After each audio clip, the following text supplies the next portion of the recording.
Oh, you know what I love? Sports. Love sports. Sports. When it comes to Texas A&M. Where are you getting this information? Let me tell you. Welcome to TexAgs. It's here. It's time. There's always a buzz in the air when you hit this moment. He is a guy that has gotten better and better and better. He's just got that dog in him. We will develop men. We will graduate players, and we will win championships on the field. I think of him as this hawk. Before long, he's going to be swooping in on those quarterbacks. And they embody what the school is about. It's about getting into hard situations and getting ourselves out. It's about working hard. It's about doing amazing things. And this is a real program. It's not fake. This is a real place. And if you want to be really good at football, this is a really good place to be. You know, if I'm betting on anybody, it's the Aggies.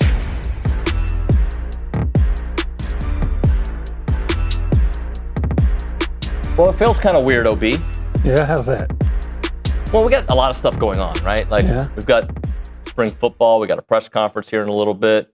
We've got, baseball, obviously going to play HCU. Basketball season being done. I don't know. I feel like a little void. Like I was looking forward to the next game and the next game and the next game, and it's not happening.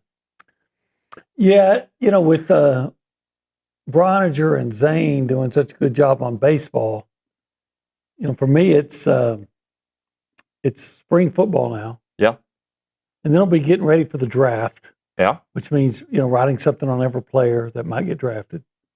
And then after that, I fall into that no man's land of a little bit of vacation here, a little bit of I justify my paycheck there. Well, I thought we could have a little bit of fun here. Okay. What do you want to do? In the last 5 years. Yeah. Okay. Last 5 years. So I've been here 5 years. That's not why I chose it, but I just chose 5 years because I feel like. Man, 5 years. Yeah. Time flies. It does. In the last 5 years, if you had to make a starting five out of all the players that have been here in the last 5 years, okay? I think the answer is kind of easy because, well, first off, there was a lot more Buzz players in 5 years than there are of Bucky. But if you had to make a starting lineup, and in fact, you can text us, you can call us, give us your thoughts. 979-693-1150, that's the Puppies Catering and Bartending hotline. You can text that number as well. That's the Catalyst Pure Performance Energy hotline, PPE. Text line. Yeah, sorry, text line, 979-693-1150. I came up with a list. Okay. And I gave it thought, but I felt like it was rather easy. You want to hear mine or do you want to give me yours? Let me give you mine and see, and then you can tell me if we're on the same page. Okay. Just in the last 5 years. Yeah. Okay. I would have Pharrell Payne at your five. At my five. That's not a bad one. I would have Aggie. And put him as a four. I would have Wade Taylor. Okay. And Booch Radford. Okay. And Quentin Jackson. Is that six? Did you give me five? You give me five? Okay. Yeah. If I had a sixth guy, I'd probably take Dexter Dennis. Okay. It's not that different than mine. Okay. I got Aggie at the five. Okay. Before Pharrell Payne. Okay. Even though Pharrell Payne was magnificent, right? I want a bigger guy. Yep. Okay. I'm taking Aggie though. All right. At the four, I'm taking my guy, Anderson Garcia. Okay. I want him at my power forward. Okay. Okay. And I might be using my heart more than my analytics, but that's okay. He's in the NBA. Yeah. At my three, I got Quentin Jackson. Okay. The guy could score lights out. At the two, I got Boots. At the one, I got Wade. All right. So our biggest difference is I would have Pharrell Payne just because I want to be bigger. Yeah. We're talking about starting five because I want Andy on my team. Yeah. In fact, he should probably be my sixth guy. I should have thought about him, but I mean, Dexter Dennis is so tough. Yeah, I struggle with Dexter, and I think this is actually a shout out to Buzz because I think we've been kind of hard on him, but Buzz got some really good players, man. Some really players that we're going to remember for a long time. If I could push it back a year or two, okay. My five is not Pharrell Payne; it's Josh Nebo. Yeah. But you said 5 years. Yeah, I just did 5 years because that's how long I've been here. It's easy kind of to look back. If I said the last Buzz, 15 years, the Buzz and Bucky Now, time periods. But, if we did since 2000, okay? 25 years. Okay? AC Fresh is in there, right? Oh, yeah. AC Law's in there. AC and AC. I mean, AC is my starting point guard. I love Wade, but I think AC is my starting point guard. I have no problem with that. You're not taking Logan Lee. Not yet. Okay. No, not yet. Not in the first round. Now, Joseph Jones, Aggie, like. That's hard for me because, to be honest, when I was working in Austin those 10 years, I really wasn't focused on A&M basketball. Yeah. So I know by reputation how good a lot of those guys were, but I didn't actually see them consistently. Yeah, so that's kind of tough. So I did for 2 seasons, and I loved covering that team. I'll probably ask Logan maybe the similar question. I think he'll heavily favor the Gillespie era, as he should, because that was one of the best eras we've ever seen. Josh Carter's that's a hard one at the 3, right? You would think I'd say, okay, I'm going to take DeAndre Jordan. Yeah. I'm going to take what's the guy that just he's from Tomball.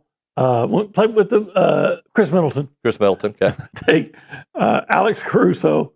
You see where I'm going here? Yeah. NBA players. NBA players. Yeah. Yeah. But part of me was it was kind of when I was doing this exercise, I was like, wow, we had some really great players during the Buzz era. And oh, by the way, we got a very short sample size of the Bucky era, and already you see at least one name, you're like, man, he's going to etch his name, and like we're going to remember Aggie for a long time. Yeah, I said that he was as reliable as a rooster at dawn. I mean, he's going to be there. I don't know how you can think about A&M basketball and just not be thinking that. I know it was only 1 year. Yeah, but that's not he's not one of the best players. I mean, he was almost averaging a double-double. All SEC is a guy that coming into the season, I bet you more than half. I bet you 90% of the conference didn't even know who he was. Yeah. And he's always having to play against guys bigger, taller than him. You know what? And this shouldn't determine his basketball, or it shouldn't be a factor in me thinking about his basketball, but he's got a great personality. Yeah. And I like that, right? Like, it just very likable player, and made a huge impact. I just want to know, what do you think their record was if he wasn't on the team? Yeah. Yeah. They're not. I don't think they're a tournament team, Moby. No, right? No. Now, the interesting question would be if we got to see he and McKenzie both healthy for SEC play, what that could have done. I mean, I think they're absolutely better with an NBA player on their roster. How much better would they be? Does McKenzie and Mbako make a difference against Houston? I don't know. The game's played differently. You're probably not even playing Houston. Well, if you had McKenzie and Mbako, I'm going to go one step further. Okay. Give me Aggie. Give me McKenzie and Mbako. And had they been able to keep Duke Miles. Oh, gosh. And some of the money that was spent on, I'm not going to mention any particular players, but some guys who got a lot of money and with very little payoff, had that money gone to Duke Miles? Yeah. To go along with what they had with. Well, they get to do it again this offseason. They get to add some pieces to it. Do you mind if I go a little personal for a moment? No, I'd love to hear it. So I don't know how many times I'm going to be able to do this. It might be just today. I might get to do it a couple more times. But the boys and Annalise have playoff games today, second round of the playoffs. Annalise is playing Barbers Hill tonight. Okay, she's a freshman. She has started half the games for that team that won a state championship. She's played great. Very proud of her. Very tough mental player, and she's been great. The Twins are playing later on today. Mm-hmm. They're taking on Sterling High School, a team that beat them earlier in the year. Very good team. I think the boys are ready for it. But is that Houston Sterling? Yeah. Okay. Or Baytown. I think it's Baytown Sterling. Okay. I think it's Baytown Sterling. But very proud of them. The Eagle wrote a little thing on Cruz Nuño today. Okay. So just a little blurb calling him an Iron Man for that team, which I thought was kind of cool to read. Yeah, because he's hardly ever out. Yeah, he's hardly ever out, and endurance is his middle name. And Christian's had but I wanted to say this about Christian's had a great season. They both overcome a little bit of adversity, but I wanted to tell this little story about it just because it kind of encapsulates my boys. About a year ago, and more than a year ago, mid-season last year, Cruz was not playing a lot. Okay. And he had a great practice. And the coach at the time, Coach Southern, came up to me and goes, man, Cruz had a really good practice. And I go, he's going to make you realize you made a mistake by not playing him. Okay. And I said it, kind of like, joking around, but like serious, you know how I am, right? Right. And he goes, I hope you're right. Since that point, he has started every game for that school. So a year and a half and change, and he's been, I think, at an all-district level. He even made second-team all-district last year, only starting a little bit. Proud of him, proud of Christian, so just for a moment, I don't like to make it too much about my kiddos, but I'm proud of all four, but it was cool to see Cruz recognized by the Eagle. I think that's awesome, and I think it's awesome that you're proud of them, and I think all dads should be proud of their kids, and all dads should be more, if you're not, you should be very active in your children's lives. Yeah. First of all, it's great for you because what's better? There's been nothing in my life better than being a dad, and it's fun, following them, watching them. Yeah. But too many parents, I think, out there don't pay enough attention to their kids. I probably pay too much attention. No. Sorry, kids. You have No. trackers on every part of all of your stuff. So. Never apologize for being proud of your children. Nah, man, I'm proud of them. But enough about the Nuños. Let's. I wanted to bring this up, OB, because I don't know how many times in the press conference we have complained about targeting, but they're evolving the rule. Thank goodness. Yeah. The FBS Oversight Committee has approved changes. As part of it, a player ejected for targeting the first time in the season will be able to participate in the next game. Okay. Okay. Under the new rule, a player ejected for a second targeting offense will have to miss the first half of the following game, and a third targeting ejection warrants a full one-game suspension. So, a little bit better. So learn from it. Yeah, a little bit better. A little bit. Now, I think they also need to, I guess, by the letter of the law, they're calling targeting the right way, but there's sometimes I just don't think it's targeting. And then there's been times when, one of the worst targeting calls I ever saw actually favored A&M. Which one was that? Remember they were playing Florida, and the guy would come over to, I can't remember who was catching the ball for A&M. I thought it was a tight end, so it might have been Theo, or who else was playing tight end that year, 2 years ago. Anyway, and the guy comes over and makes a tackle and hit him basically in the butt, and they up targeting him. Yeah. Like, wait, what? Okay, we'll take it, you know. But you remember that play? I do now. Now you bring it up. Yeah, I do. So I know now the worst, and I saw once. Davion Renfro in South Carolina got called for targeting one time when it was like if a feather hit you in the head. Right. And then the one that didn't get called was last year at the goal line against Miami on a pass to Reuben Owens. Oh, yeah. And I'm thinking, okay, there's targeting. And then they didn't call it. They didn't call it. So You're that's right. kind of the uncomfortable thing I have with targeting is nobody ever seems to know what it is. Yeah. Including the officials. Well, at least they're learning, maybe slower than I would want, but they're taking a step in that direction. I thought you'd laugh at this. Kurt Buchanan on the YouTube page, he's not related to you. He changed his name in honor of you. Said, I think it's kind of funny. I heard the worst thing yesterday. Joe Rogan is being stupid going to TU spring events. Broke my heart. I love Joe Rogan. What are you doing, Joe? He's going to Texas. Yeah, I think he's become close with Sark, I think. Oh, okay. Yeah, they're both Austin guys, so. All right. It's all right. Just wait till he meets Elko. Elko's his kind of guy. All right. There's jokes in my mind that You're going to stay back? I'm just Yeah. It's 200 degrees in the studio, by the way. It's TexAgs Live. We're presented by David Gardner's Jewelers in the Rollo Insurance Studio. It is the Go Hour, and I forgot the presenting sponsor, Opie. Who's that?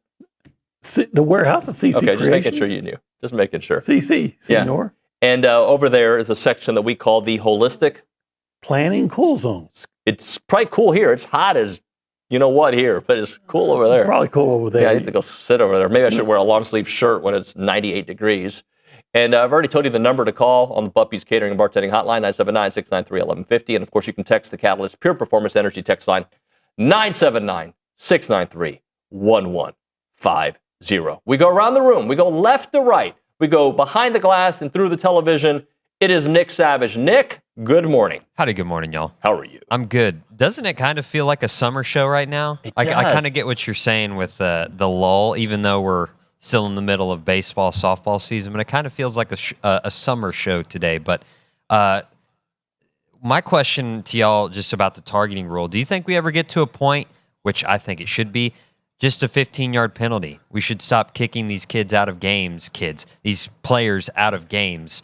And, I just think that's silly. I think it's been ingrained enough in these players to not lead with the crown of the helmet when you're trying to, on a defenseless player. To me, the obvious solution, because I know why they're doing it, but why can't you do like basketball? Yeah. And basketball, you have a flagrant 1 and you have a flagrant 2. So when they're looking at it, decide if it's a flagrant 1, which means, okay, technically by the letter of the law, but it wasn't a purposeful hit. It wasn't launching. Maybe the impact wasn't that great. You're right. And so it's a 15-yard penalty and no ejection.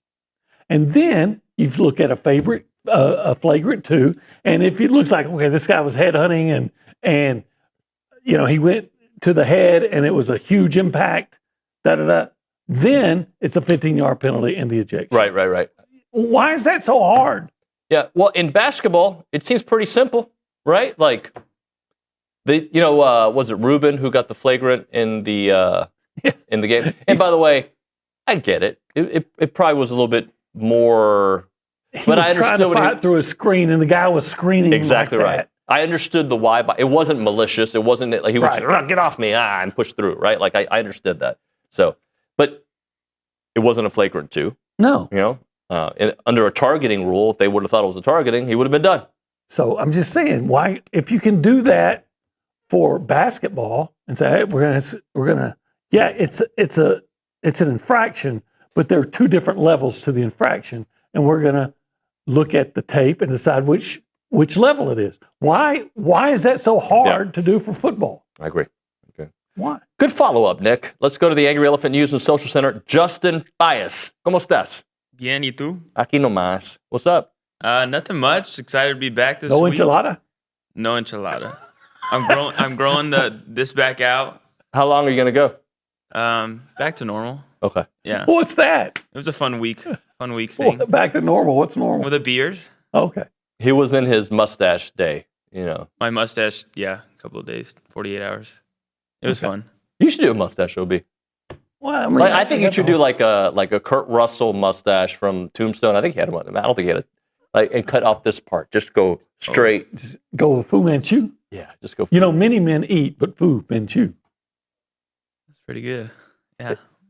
Is that your polite way of saying, what do I say now? How do we move on from this one? What do you have for us? Yes, Justin. Well, I'll talk about, tomorrow is Texas A&M's Pro Day. 23 athletes on the deck, so big stuff tomorrow. Hopefully going to see some jumps in the ranks. I was doing like a kind of a look through all of their PFF rankings, and they all are in a range where they could take some massive strides forward, get themselves maybe in the first round, maybe jump from a day 3 to a day 2 pick. So it's a big day tomorrow. Yep, I'm looking forward to it.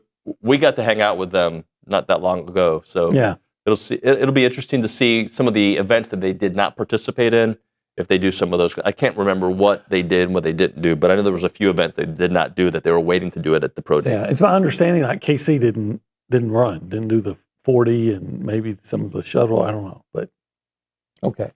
Anything else, Justin? I was going to do more of my Anderson Garcia watch. Obviously, he is no longer part of the 10-day contract with the Jazz. I think he will be moving in another direction, but with how he played during his time with Utah, I'm sure he's going to get that. I mean, in his final game with the Jazz, they won by 32 points. He had a plus 32, played all 48 minutes of the game, 7 points, 11 boards, 6 assists. So great stuff from him. Good stuff, Justin. Thank you very much. OB, if tomorrow never comes, I'll be very upset because I won't be able to go to 1775, even though they start opening on Thursdays during the week. Well, that'll be one of the reasons I'll be upset. That's for sure. Oh, yeah, this is true. But I'll tell you this. Yeah. What a great way to go out if that's your last meal. Make it tremendous, and nothing's going to be more tremendous than 1775. Hats off to him. I just used the Garth Brooks song. Yeah. But, if it was the last meal, I might just have to have some of that succulent brisket. I'd definitely have some of those pork ribs. I'd say, hey, give me some of the jalapeno cheese sausage. And definitely, without a doubt, I'd go with the queso mac and cheese. It's the last one. I'm not going to worry about calories. Right. Or carbs. If you had to get to Amarillo by morning, would you stop and get some queso mac and cheese for the drive? Yeah, if it was on Thursday or Friday or Saturday. Yeah, those are the 3 days. And I'd save because, it. you know what, with everything I just mentioned, I don't think I'd need to eat again until I got to Amarillo in the morning. I would check yes. Huh? You check yes, not no? No, I wouldn't check no. You're going to go straight to 1775 by George. Yeah, by George. And all my exes that live in Texas are not going to get any of those because there's only one woman that's going to get 1775 in my house. Elizabeth? Yeah, that's it. So the girls don't? They're girls. They're not women. Oh, okay. Yeah. Not yet. Not yet. They'll be there. Check out the website. We're all over the place. I wish I'd known we were going with the George Strait theme before. I just thought of I heard the Garth Brooks song. I was going to go Garth Brooks. And I go, but I don't really know Garth Brooks song. So I turned it into George Strait. Well, I've got friends in low places. Do you? Can you make it to Cheyenne? If I'm on my way to Amarillo, it probably is that Cheyenne. I used to do this. Okay. There are towns in the Panhandle that are closer to Cheyenne, Wyoming than they are Austin, Texas. By the way, write this down, 1775txbbq.com. Don't use OB's chair when you get there. Check it out.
And we're back.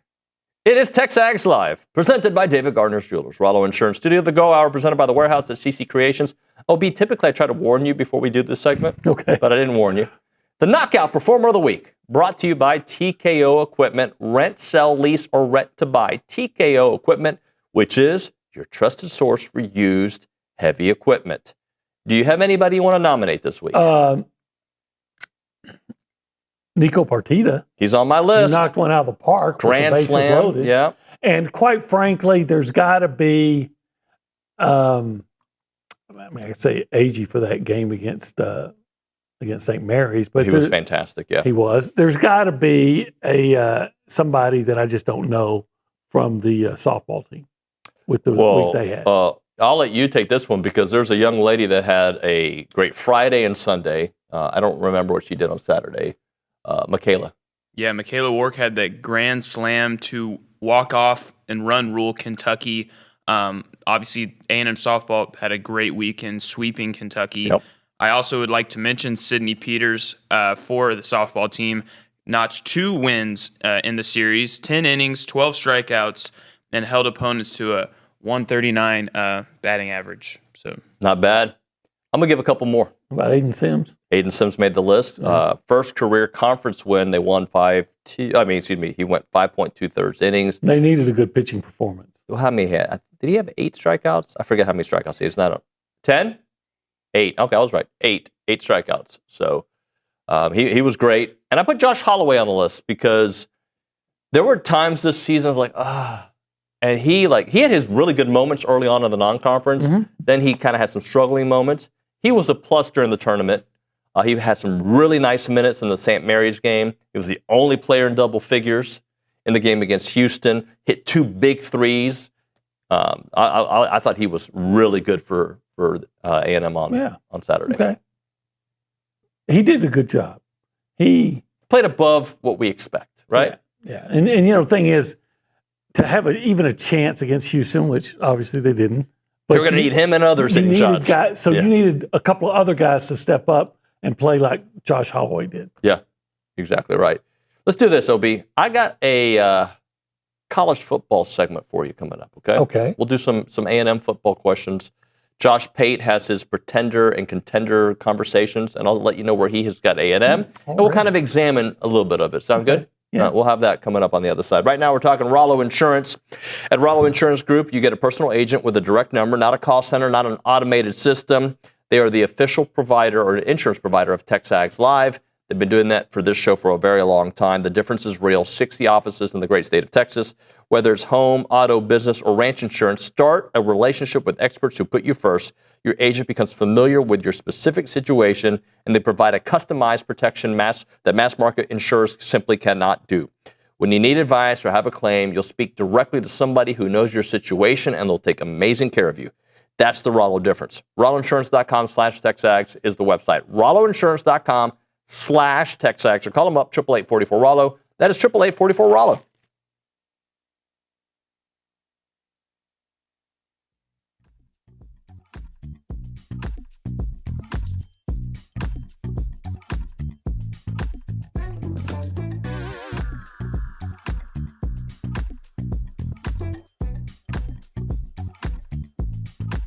What's up, everybody? I'm here to tell you about Fratella Italian Cafe. If anyone knows anything about Italian food, it's me, Billy Lucci. And Fratella has the best Italian food in BCS.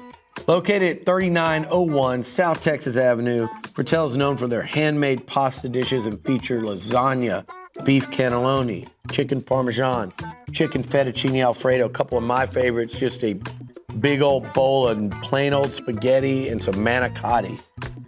Really recommend the manicotti. That's my go-to. And don't walk out of there without trying the fresh, piping hot breadsticks and the homemade in-house cheesecake, which is incredible. It's great for dining in, catering, gift cards, and even shipping, which they do nationwide. Fratella's is Aggie-owned and operated, and it's an official restaurant partner of Texas A&M Athletics. I'll see you there.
All right, we're back. TexAgs Live, presented by David Gardner's Jewelers, Rollo Insurance Studio.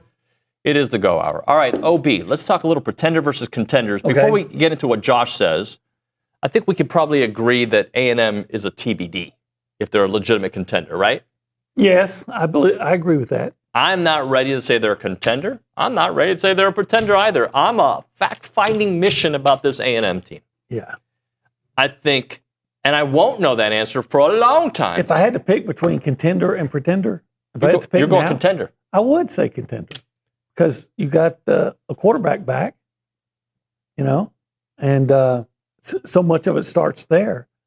And I have faith in the coach. Well, that's where I was going to go with this. For instance, we just every year, regardless of who's in or out, give certain coaches the benefit of they're probably a contender.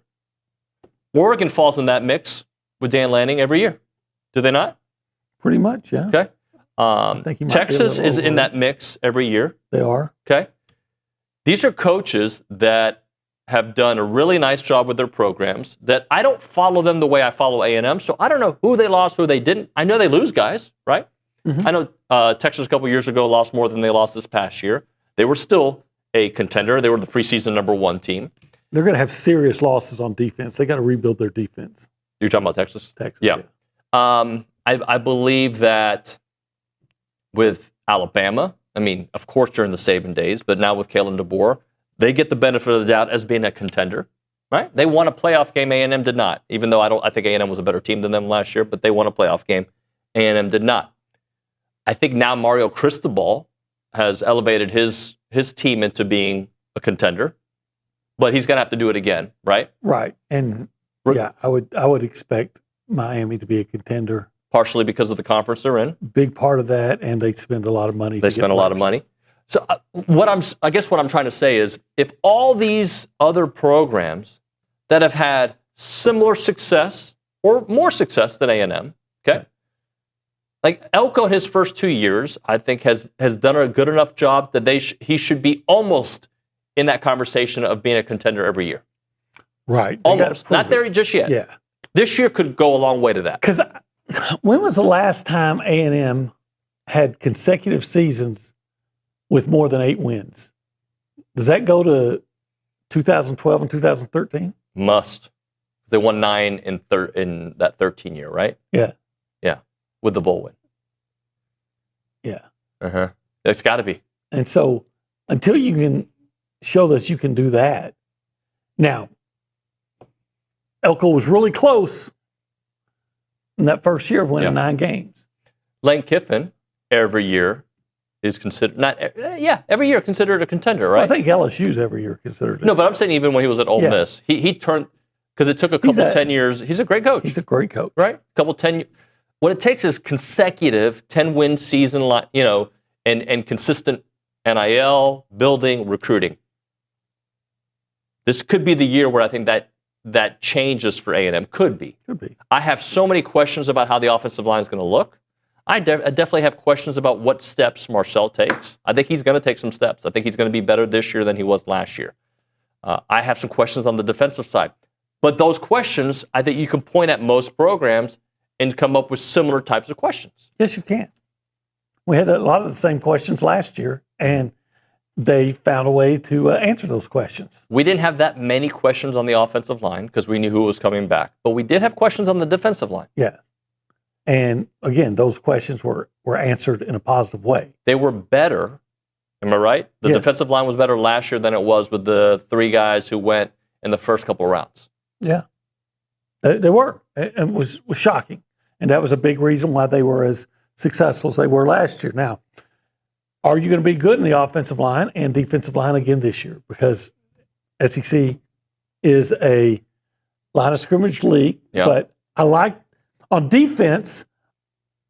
Now they got to play, but going in, I'm really intrigued. I'm liking the mix of young guys that you brought in through high school developing, and then the guys you brought in through the portal. Mm-hmm. And then the one guy that's still around is DJ Hicks, who could be the best of all. I'm still waiting for him to have that. I mean, he's been good. I'm waiting for that dominant season, and maybe it'll be this year. But I think the outlook is for the defensive line is still really good. I do too. The offensive line, I'm more curious, but also cautiously optimistic because I really believe in the offensive line coach. Yeah. Adam Cushing. Well, here's who he has as contenders this year. Okay. He's got Ohio State and Oregon as his top contenders. Okay. Okay. He's got Indiana. Why not? Yeah. He's got Texas and Georgia. Okay. I believe he's got LSU as the 8 out of 10. Okay. And Penn State. Okay. Those are his Penn State. Yeah. Why Penn State? And I believe it's their schedule. Yeah. Okay. Yeah. Well, you listen to it? I did. If schedule's a factor, he needs to have Notre Dame in there. Yeah, Notre Dame has I don't remember Notre Dame. It's because he broke it down between Big Ten and then he talked about SEC. He didn't dive into Notre Dame, but he said Oregon. He said Oregon and that's Ohio State were 10s. And yeah, the reason Penn State's up there is because they get no Oregon, no Ohio State, and no Indiana. And they get the rest of the Big Ten. So. Yeah, their only tough game really is at Michigan. Okay. In the mix, but questions remain. Michigan and USC, he's got in there. These are not in order of likelihood. Okay. Texas A&M. Okay. I believe he has them as a 7.5. 7.5. Yep. And Bama, 7 out of 10. See, Alabama's a team I can look at, and I'm thinking, I was on last month, a radio show in Alabama, and I said, you guys know more than me. Just tell me, why is Alabama going to be better or even as good as they were last year? And they're like, we don't know. Yeah, well, it's a big year. It's a very big year for Kalen DeBoer. Yes. Yes, it is. Pretenders. And then I'll circle back to A&M, some comments that he said about A&M. Pretenders, okay? Okay. Tennessee, Oklahoma, and Ole Miss. He thinks they're pretenders, okay? Okay. What's it say? Of those three, the ones that might be a contender would be Oklahoma, but I agree. He's got Washington as a pretender. okay. He's got Iowa as a pretender. All right. And then he's got a bunch of other schools in the next tier, which is 2 out of 10 or below. Florida, Missouri, Auburn, South Carolina, and most of the Big 12, ACC, 2 out of 10. So those are the pretenders. As for A&M, and Justin, if you got some notes on what he said about A&M, feel free to jump in. He says it's about Marcel. It's something we've talked about on the show, I think a week or two ago, between ceiling and floor. It's not about his ceiling, it's about his floor. He pointed out two interceptions in 4 of his final 6 games last year. And then obviously what he did, 8 sacks against Texas and Miami in the last couple of games. Well, I mean, he took 8 sacks, but I mean, it's hard to blame the quarterback for getting sacked. Yeah. So, but some of it, he might have held on to the ball too long. Yep. Yeah, like the look, Marcel's got to be better. We get it. And I think he will be. Quite frankly, some play calling will help him out. But he's got to get better. We talk about the interceptions. Remember the fumble against Miami? That was a play. Just understand the play's not going there. But is it really that big a stretch to say a guy who was in his first year as a starter made first-year starter mistakes? Right. Yeah. Yeah. Because you say, yeah, well, he started the year before. Yeah, but that was a different deal because they hardly threw the passing game wasn't. Yeah. Like against LSU, what did he throw? 2 passes in the whole game? You know what, the year prior? Yeah. Yeah. Yes. So I would expect. We'll see a better version of Marcel. Me too, but that he what he brings up, and we've talked about this, is the combination of offensive line uncertainty and which version of Marcel we get. Anything you want to point out about that? Yeah, no, he definitely mentions the loss of players through going to the NFL and everything, but he kind of ended his note with his trust in Elko and how that kind of leads him to having a more confident rating despite all the losses. I think A&M, David pointed this out. I'm talking about what's around Marcel. David pointed, they lose Le'Veon Moss. Well, they lost him last year. Okay? I think they're going to be better, at least from a passing perspective, at tight end. I think that they're going to be close to as good at receiver. Okay. You're going to see more from Ashton Bethel Roman, probably more from Terry Bussey, and then you got the big receiver, maybe 2. Yeah. With some of the freshmen. All those freshmen, yeah. Well, I was also thinking about Miles. Right, Jerome Miles, when he gets healthy. And, of course, Isaiah Horton. So the question's going to be the O-line. Yep. He also mentions the internal promotions will become a talking point if things go south. But if they don't, it's kind of like, remember when people were making a big deal about Marcel Reed not going to SEC Media Days? Remember how big of a deal it was? Like, what does it really say about his... Marcel was a Heisman contender until the very end. Like, so this time of year, we and everybody find things to talk about, and it becomes sometimes a bigger thing than it needs to be. The receiving core we've talked about. So he's got A&M just under LSU's ability to be, like, I think LSU was 8 out of 10. A&M is a 7.5 of how strong he feels about them being contenders. I think that's fair. It's fair. I think they may be being a little bit optimistic for LSU. I agree. But don't they do that every year? Because they did it last year. Yeah, because LSU typically wins 9 to 10 games. Last year they didn't. I think they got a better coach. They do have a better. Well, I think so. But people all of a sudden act like, not you, but like Kelly was incompetent, and that's not true. No. And that I don't think he was a fit. But I don't think he was. They thought he was a fit the first year. Yeah. But that's not Monsieur Delane out there playing corner. Yeah. And what was that good safety who had the interception on Marcel in the end zone from Houston? Gosh, he was good. In fact, I was like, man, I wish he had gone to A&M. Man, he was Don't worry good. about it. And anyway, and I know Perkins he declined from his freshman year, but he's not there anymore, I don't think. Is he going to the NFL? Yeah, he's going to the draft. Okay. Yeah. So I know Weeks decided to come back. Okay, that's good for them, but I just wonder about their defense. And I mean, I just think he won 10 games. How many times did it Ole Miss?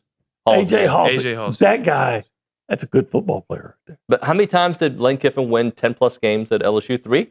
At Ole Miss, I'm sorry. 3 times, I think. That's a good question. I mean, obviously he struggled his very first year. And was that the COVID year, if I remember correctly? I think it was the COVID year. Yeah, he had double-digit wins four of his seasons there, 4 of his 6 seasons. Yeah, good coach. And then the 2 seasons he didn't, was it 9 and like? It was 8, and then the COVID season was 5. Yeah. Yeah, no one's questioning he's a good coach and that he's going to do good things at LSU. I just wonder if he's going to do it right away. Mm-hmm. We'll see. Yep. All right, we'll hit a break. When we come back, I don't know. We'll chit-chat. We'll All check the Buppy's Catering Bartending Hotline. We'll check the Catalyst Pure Performance Energy text line. Right now, let's preserve our family stories, guys, that would be otherwise lost. You've got a family story you're not promised tomorrow. Have that story bottled up for the future generations. That's what Chance McClain and his team does with Heritage Films. They tell people's stories. They do documentaries about everything, right? You want to do it with your buddies. You guys go golfing, go hunting every weekend, whatever it may be. Let Chance be an eye in the sky, a quiet eye in the sky for both of those activities. And, catch all those bonding moments so you guys can celebrate that years later and your kids can know all about all the fun times you had. Or maybe it's a family get-together, a family reunion. Let Chance and his team be there and interview all the folks in it. Capture those moments that make your family uniquely your family, right? That's what he does. He can do it for your farm. He can do it for your ranch. He can do it for your business. He's amazing. And he's been telling people stories for a long time. That's why he's been a part of TexAgs for a long time, because he loves Aggie stories. Most of his friends are older, and most of his friends are Aggies. Check out the website, yourheritagefilm.com. That is yourheritagefilm.com, or call him up, 713-893-8341, 713-893-8341.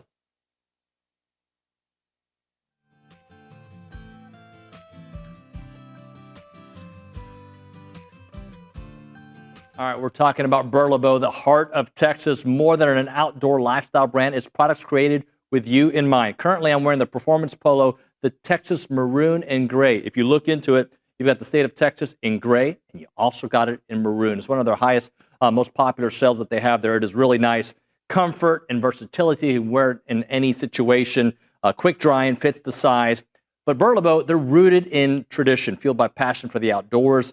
Designs high-quality apparel that works just as hard as you do. So whether you're hitting a workout, enjoying a day of fishing, or cheering on your favorite college team, their gear is made for the athlete, the outdoorsman, and the everyday adventure. And it's really nice.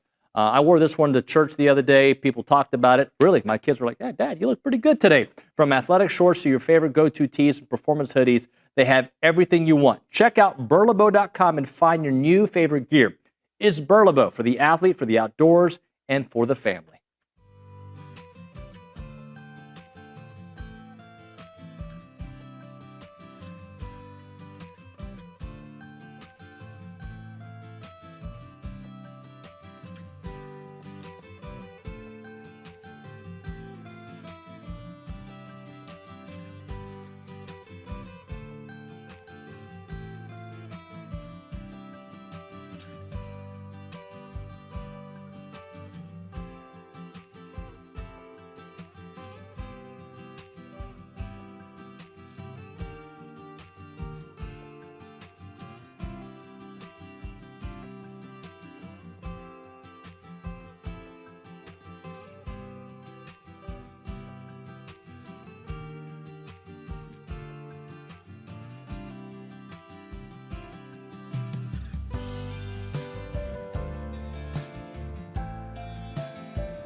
And we're back here on TexAgs Live. Keep that Celia Cruz playing for a second. Why are we playing Celia Cruz, Olin? Because freedom in Cuba is imminent? Well, I hope. God, I hope. Bro, I would buy some property and I don't know. Anyway, no, because you asked a little while ago who's the most famous Cuban singer. I thought it might be Ricky Ricardo. And both Justin and I said Celia Cruz. Justin, are you familiar with Ricky Ricardo? I've heard of him. He's probably the most, I don't know. Like, I don't know Ricky Ricardo's songs. I know him for being a fan. Oh, yeah, that song. But I know him for the Lucille Ball show, right? I Love Lucy. That's why I know him. Well, Ricky Ricardo was the character. Yes. Desi Arnaz is the actor. The actor. Was. But, yes, he's no longer with us. Good-looking guy back in the day. He was suave, man. right? But, no, Celia Cruz. She was a Cuban legend. Okay. Well, so hopefully we got a carnival there. Did you name your son after her? No. God, no. No, I did not. Jose Cruz, right? No, not him either. Okay. No. Have you noticed the names of my kids? Christian and Cruz. Yeah. There's a little theme there. Well, Christian and Cruz. What's the theme? Well, a cross is Cruz. Christianity. Cruz. I didn't know Cruz is a cross. Yeah. I didn't know that. Learn something new every day. Hey, all right. And you speak Spanish? A little bit. Okay. What do you have for us there? You said you were going to tell us something about Ruben Owens. Yeah, no, I got to look at his interview yesterday at spring practice, and he was talking about, the look of the offense and how his offseason has gone, but he specifically mentioned how Holman Wiggins' offense, as they are learning it, it's a lot more up-tempo than in the previous seasons. So I was going to pose it to y'all. We know how Marcel is done in a more up-tempo offense, but what do y'all think about maybe in implementing a faster-paced offense for Marcel? All for it. I think Marcel's much better in a faster-paced offense. Like some of the best moments last year, and really throughout his career, have been when he's just going, right? At the end of games or the South Carolina game. We got to go. We got to go score. I read that Holman was saying that they wanted to do more rollouts, move. I want to say Cruz. Move Marcel around more. Yeah. I'm all for that. Yeah. I think he is at his best in that situation. Like, use his strengths. I think they're going to throw deep more. Only because Holman is a receivers coach. It's from my experience, receivers. They want to get their guys. They want to get the ball downfield. Yeah. I won't mind that at all. And you know what? Remember in the beginning, the timing was just off, but it got better as the year went on. It got significantly better. Remember that second play of the game, I think, against Florida? Oh, yeah. About a 50-yard pass to Mario. I remember that. More of that, please. Yes, more of that. We like 50-yard gains. OB, thank you, buddy. Yeah. Fun hour. Appreciate that. Head over to practice now. David Edmonds says Gloria Stefan, too. Okay. Yes, yeah, all right. Gloria Stefan. Miami Sound Machine. Okay. I'll have to. You win, Dave. Yeah. That would be a good debate. Gloria versus Celia. Your girl Celia. Let's see you guys hanging out. All right. When we come back on TexAgs Live, our good friend Andrew Monaco, the voice of Aggie Athletics, will be here in studio. What else do we have? We've got, let's see, what else? I don't even remember. Oh, Scott Livingstone, a little baseball chat. Okay. Justin Lanham. And then later on, Bobby Shuttleworth in studio with Marc Burch. Talk a little Aggie soccer. That and more. You're listening to TexAgs Live.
The voice of the Aggies should be here shortly. Andrew Monaco, dealing with that.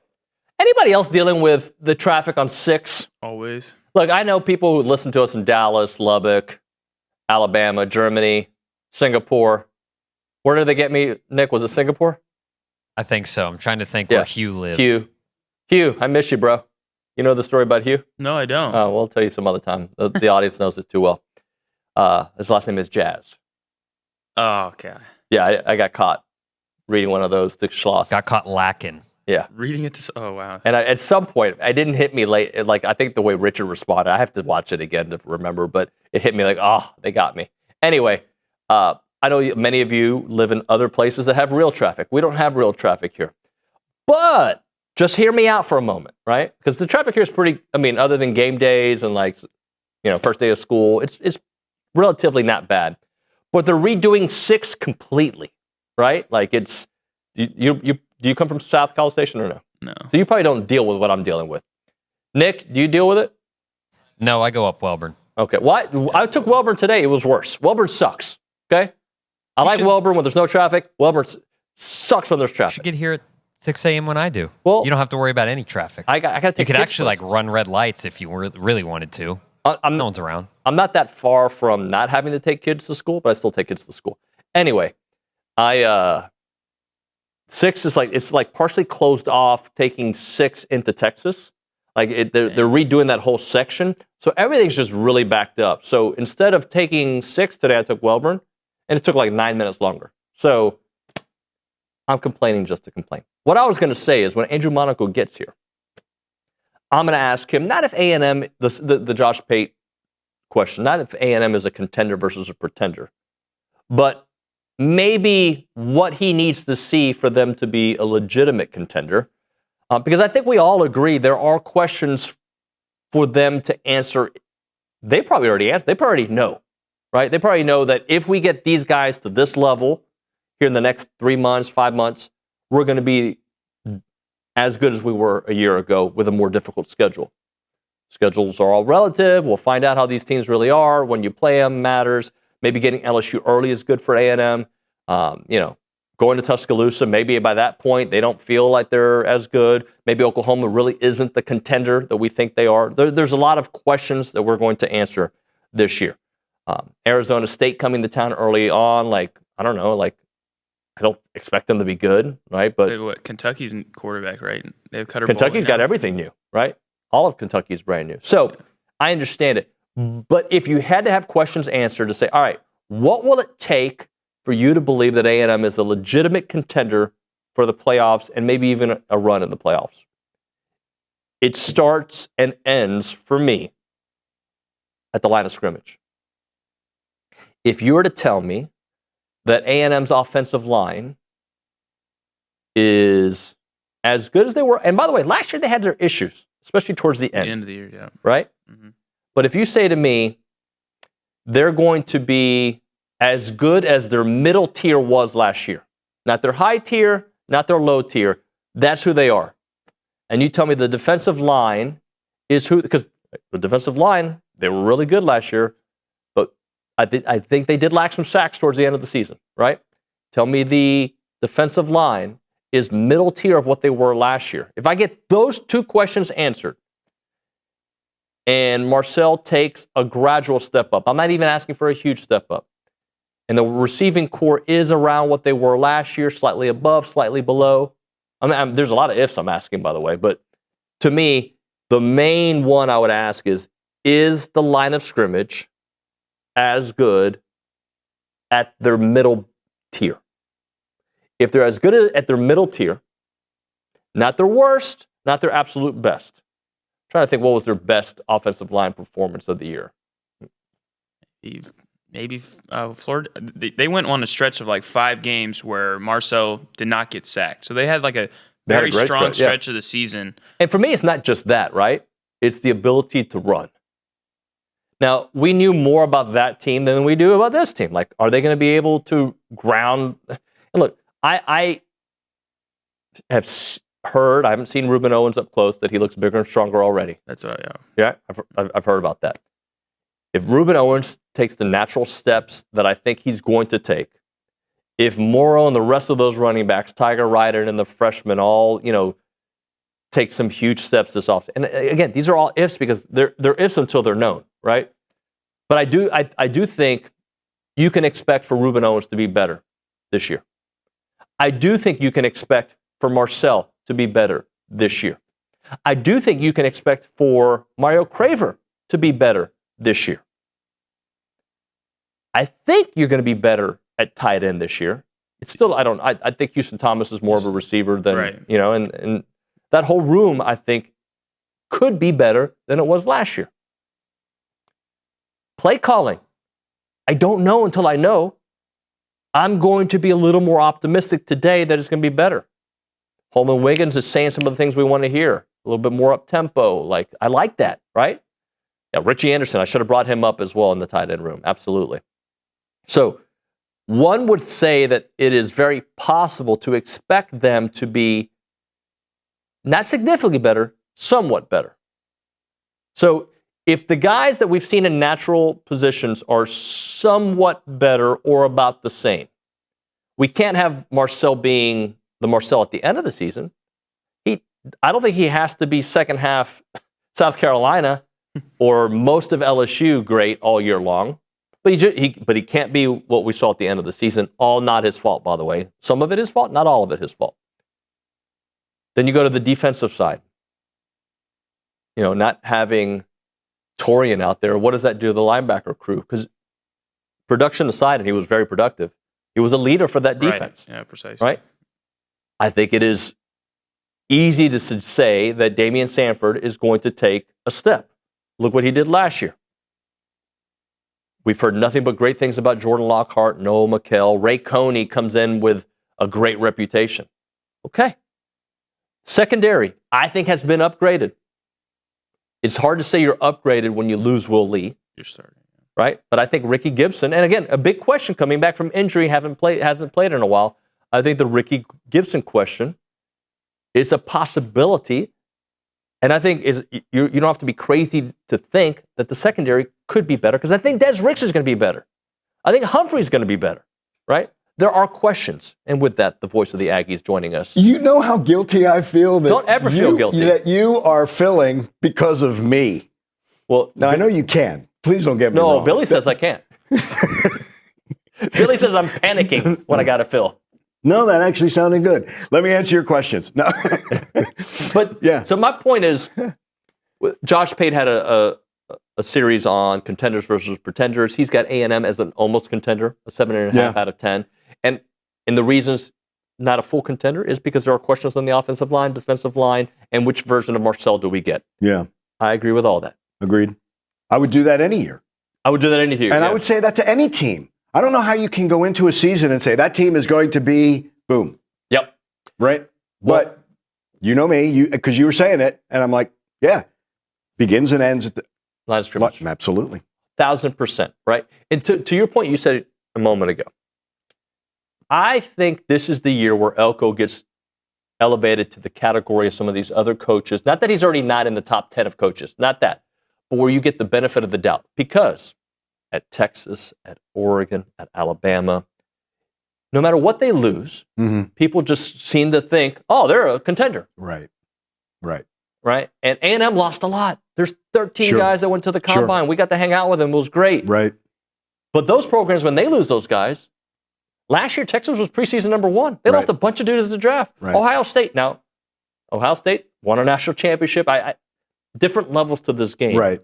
But I think back-to-back years of really good seasons, like 10-plus win playoff seasons, I think now you start saying, doesn't matter who they lose. This is what they do at A&M. And that's exactly what Mike wants. He wants 10 guys going to the NFL every single year. So when you're doing that, that means you are reloading, or you have the depth. You have to have that. You build it. Here's what I find interesting in year number 3. From year number 1, and we were all, quote-unquote, disappointed with 8 wins, right? We never saw what happened underneath the surface in the iceberg, right? Yep. There's a reason why they went from 8 to 11. Do they go from 11 to, I don't know. I'd love to see them go from 11 to 14, right? Yep.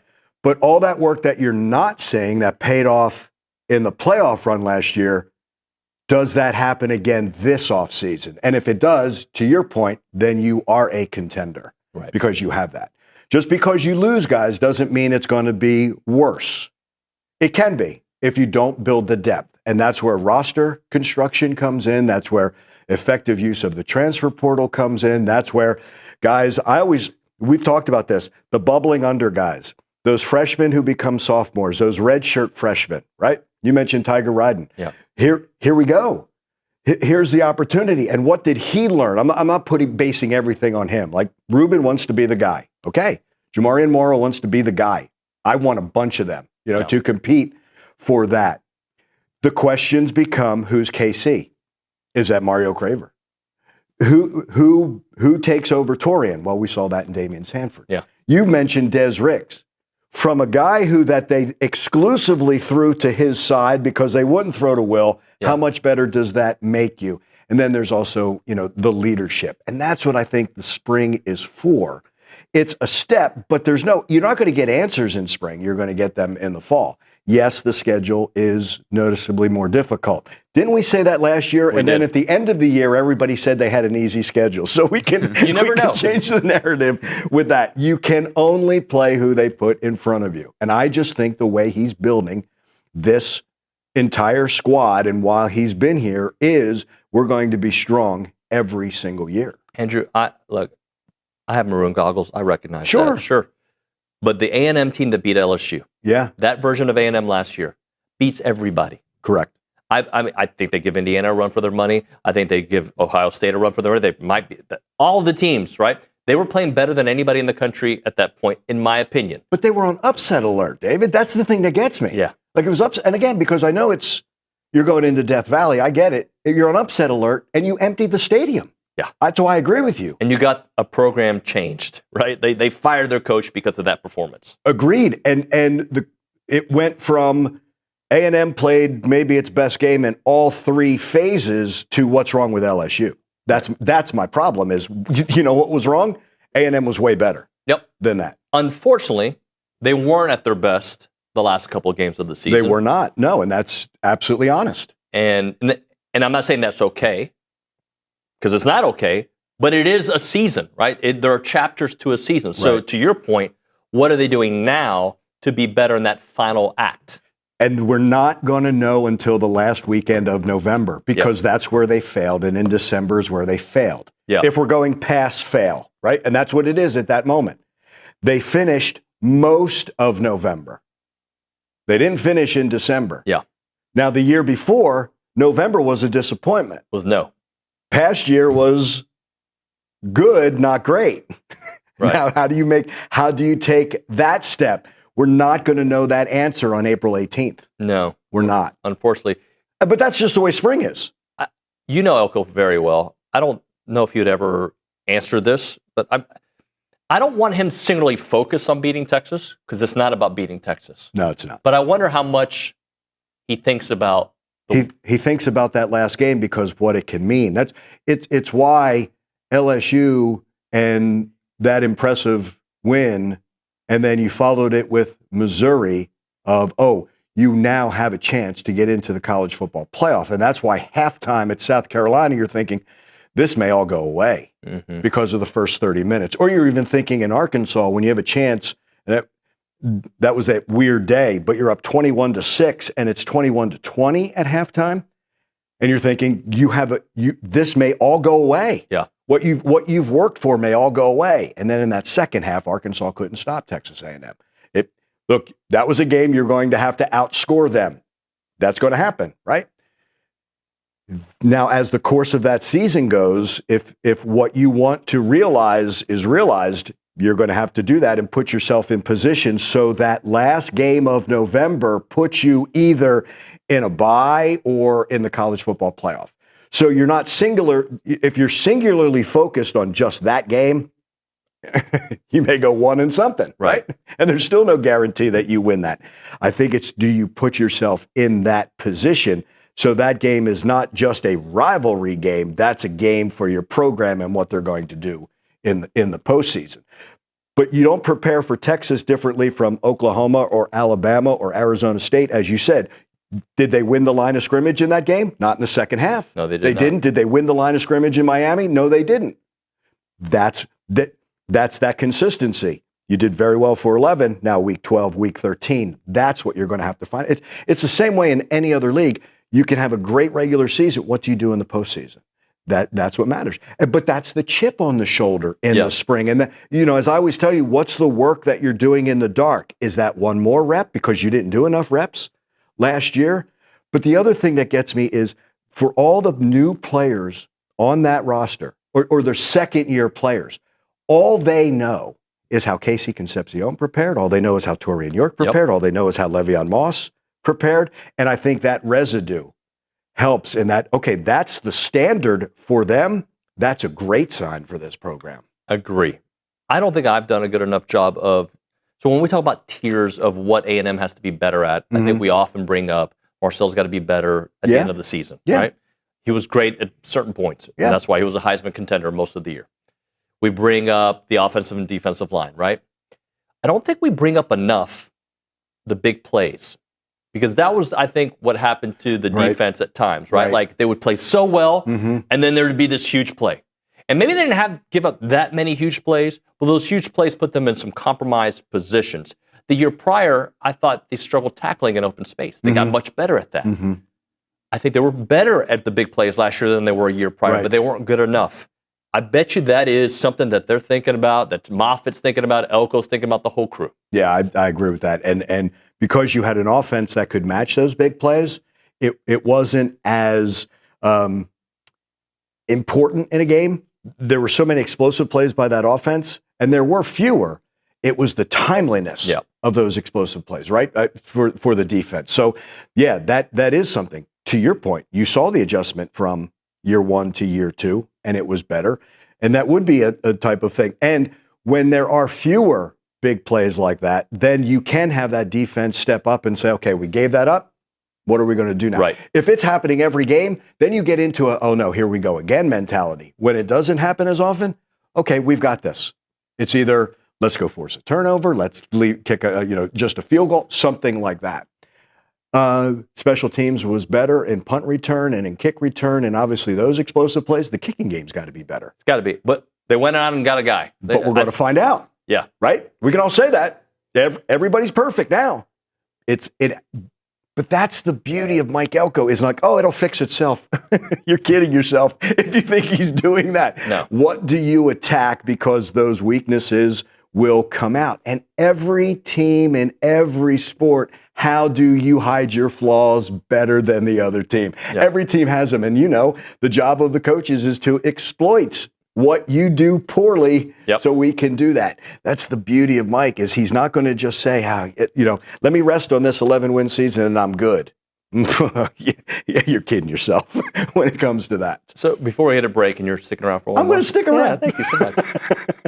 I said this earlier, and I didn't really give it a lot of thought. Sometimes, talk show hosts, you just say stuff. Sure. If I told you that the offensive line this year and the defensive line is going to be as good as last year's middle version of them, okay? So whatever you thought about the top version, whatever you thought about the lower version, I'm talking about the median, right? The right in the middle. If I said that both the offensive line and the defensive line are going to hit the middle of last year, that's how consistent they're going to be. Right. What does that tell you about this upcoming season? Not good enough. You don't think? Okay, so I think it has to be elite. That. And I'm not saying that just about the lines. This goes back to what Mike has said. You've got to have all SEC talent at every position. If you're going to send 10 guys to the NFL every year, you've got to have that type of talent to compete and be a contender. Do I like where the mid, right, that midline for the offense and defensive line for A&M, a lot of schools would kill for. Sure. Right? But to be a playoff contender, I think it's got to be better. You changed my mind. I'm in. Don't you think? No, but I understand what you're saying. Well, the reason I'm saying that's got to be the floor. I love that because I saw what happened to Texas last year. Mm-hmm. Brand new offensive line. Yeah. And it took a while to get going. Right. Right. And I don't know if that's what cost them getting in the playoffs or not, because the Florida game is why they didn't get in the playoffs. Of course it did. But exactly right. Because Ohio State, how does that game look different if that offensive line is correct? Good? Some of the games that were tight that they ended up winning, the Mississippi State game, they were probably played completely different. So I see what you're saying here, but that's my worry is that I have made myself realize, or I think it takes a long time for an offensive line to gel. It can. Right? And that's what I worry about. It can. So if I say, all right, Right. let's say the beginning of the season, you're at the middle tier. But if you can do what Texas did at the end of the last year, which was they started playing at an elite level the last 3 games of the year. Yeah.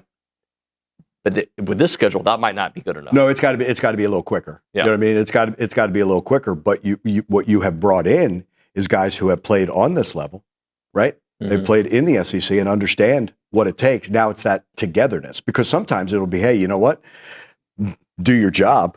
Right. Win your space. It might be in the get-go 5 individuals just winning their space, and then they come together and there are things, because I like your point about with the line, and you said it earlier, it's not just Marcel not getting sacked, it's Marcel not getting hit, it's those holes for those running backs. Right. Things like that. And as OB had mentioned, you're going to roll out. That's going to be something a little bit new, right? You can roll out, but that kind of pressure. But to your point, the midline may work for some games, but I think to you, it has to elevate. But whether this line was coming back, they better be better in November than September. Like, I think even then they could continue to grow. But you make an excellent point. I think it's going to be a focus. And we love to look at skill players about why teams win and lose. I think you can get even a little closer to, hey, that line of scrimmage determines whether those skill players can do the jobs that they need to do. And last point, a year ago today, we had a lot of questions about the defensive line because of all the guys that went to the NFL. Mm-hmm. They were better. Yes. So we could be better at both. We could be. A&M could be better. Can I put my maroon goggles on also? Please. I would love to see this team get a lot more holding penalties called on the other team. I don't know how NFL guys didn't get. That's just Andrew talking. You know what? I'm going to say it too. It was shocking, right? For a couple of years now. Yeah. For a couple of years now. But once again, there is that standard, and that just, to me, similar to basketball. The vision versus the reality, right? Oh, the vision is we want to play buckyball. Now there's a reality, and you have people say, okay, I want to go play there. Oh, Mike Elko, you saw the 4 years when he was under Jimbo. Now as the head coach, if you're a defensive lineman, you're going, okay, I want to go play for him. Yeah. I want to do that. It's that reality, because now you're going to see, once again, more D linemen drafted into the NFL. So I think that becomes that self-fulfilling prophecy of, okay, you're D-line university. It gets me to the NFL. So once again, there's that standard for that D-line. You want to play defensive line at Texas A&M? Okay, Marco Jones, you give up baseball. go play D-end here, and hopefully in the future you're making a ton of money. All right, let's hit a break. A little basketball, baseball on the other side. Let's do it. Right now, when it comes to your money and your peace of mind, it starts with the right team. That right team is Aggie-owned Paragon Financial Advisors. They're an independent fiduciary firm serving clients all across Texas. No commissions, no sales pitches, just trusted advice tailored to you and your family. They have a team of 18 professionals, including 9 CFPs, a CFA, and a CPA, and their expertise runs deep at Paragon Financial. And their credentials matter, so does your future. Visit their website, paragon-adv.com, or give them a call, 979-693-3907, to schedule your free consultation today. It is Paragon Financial Advisors, integrity, expertise, and trust. Paragon Financial Advisors.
The voice of the Aggies, Andrew Monaco, is still with us here on TexAgs Live.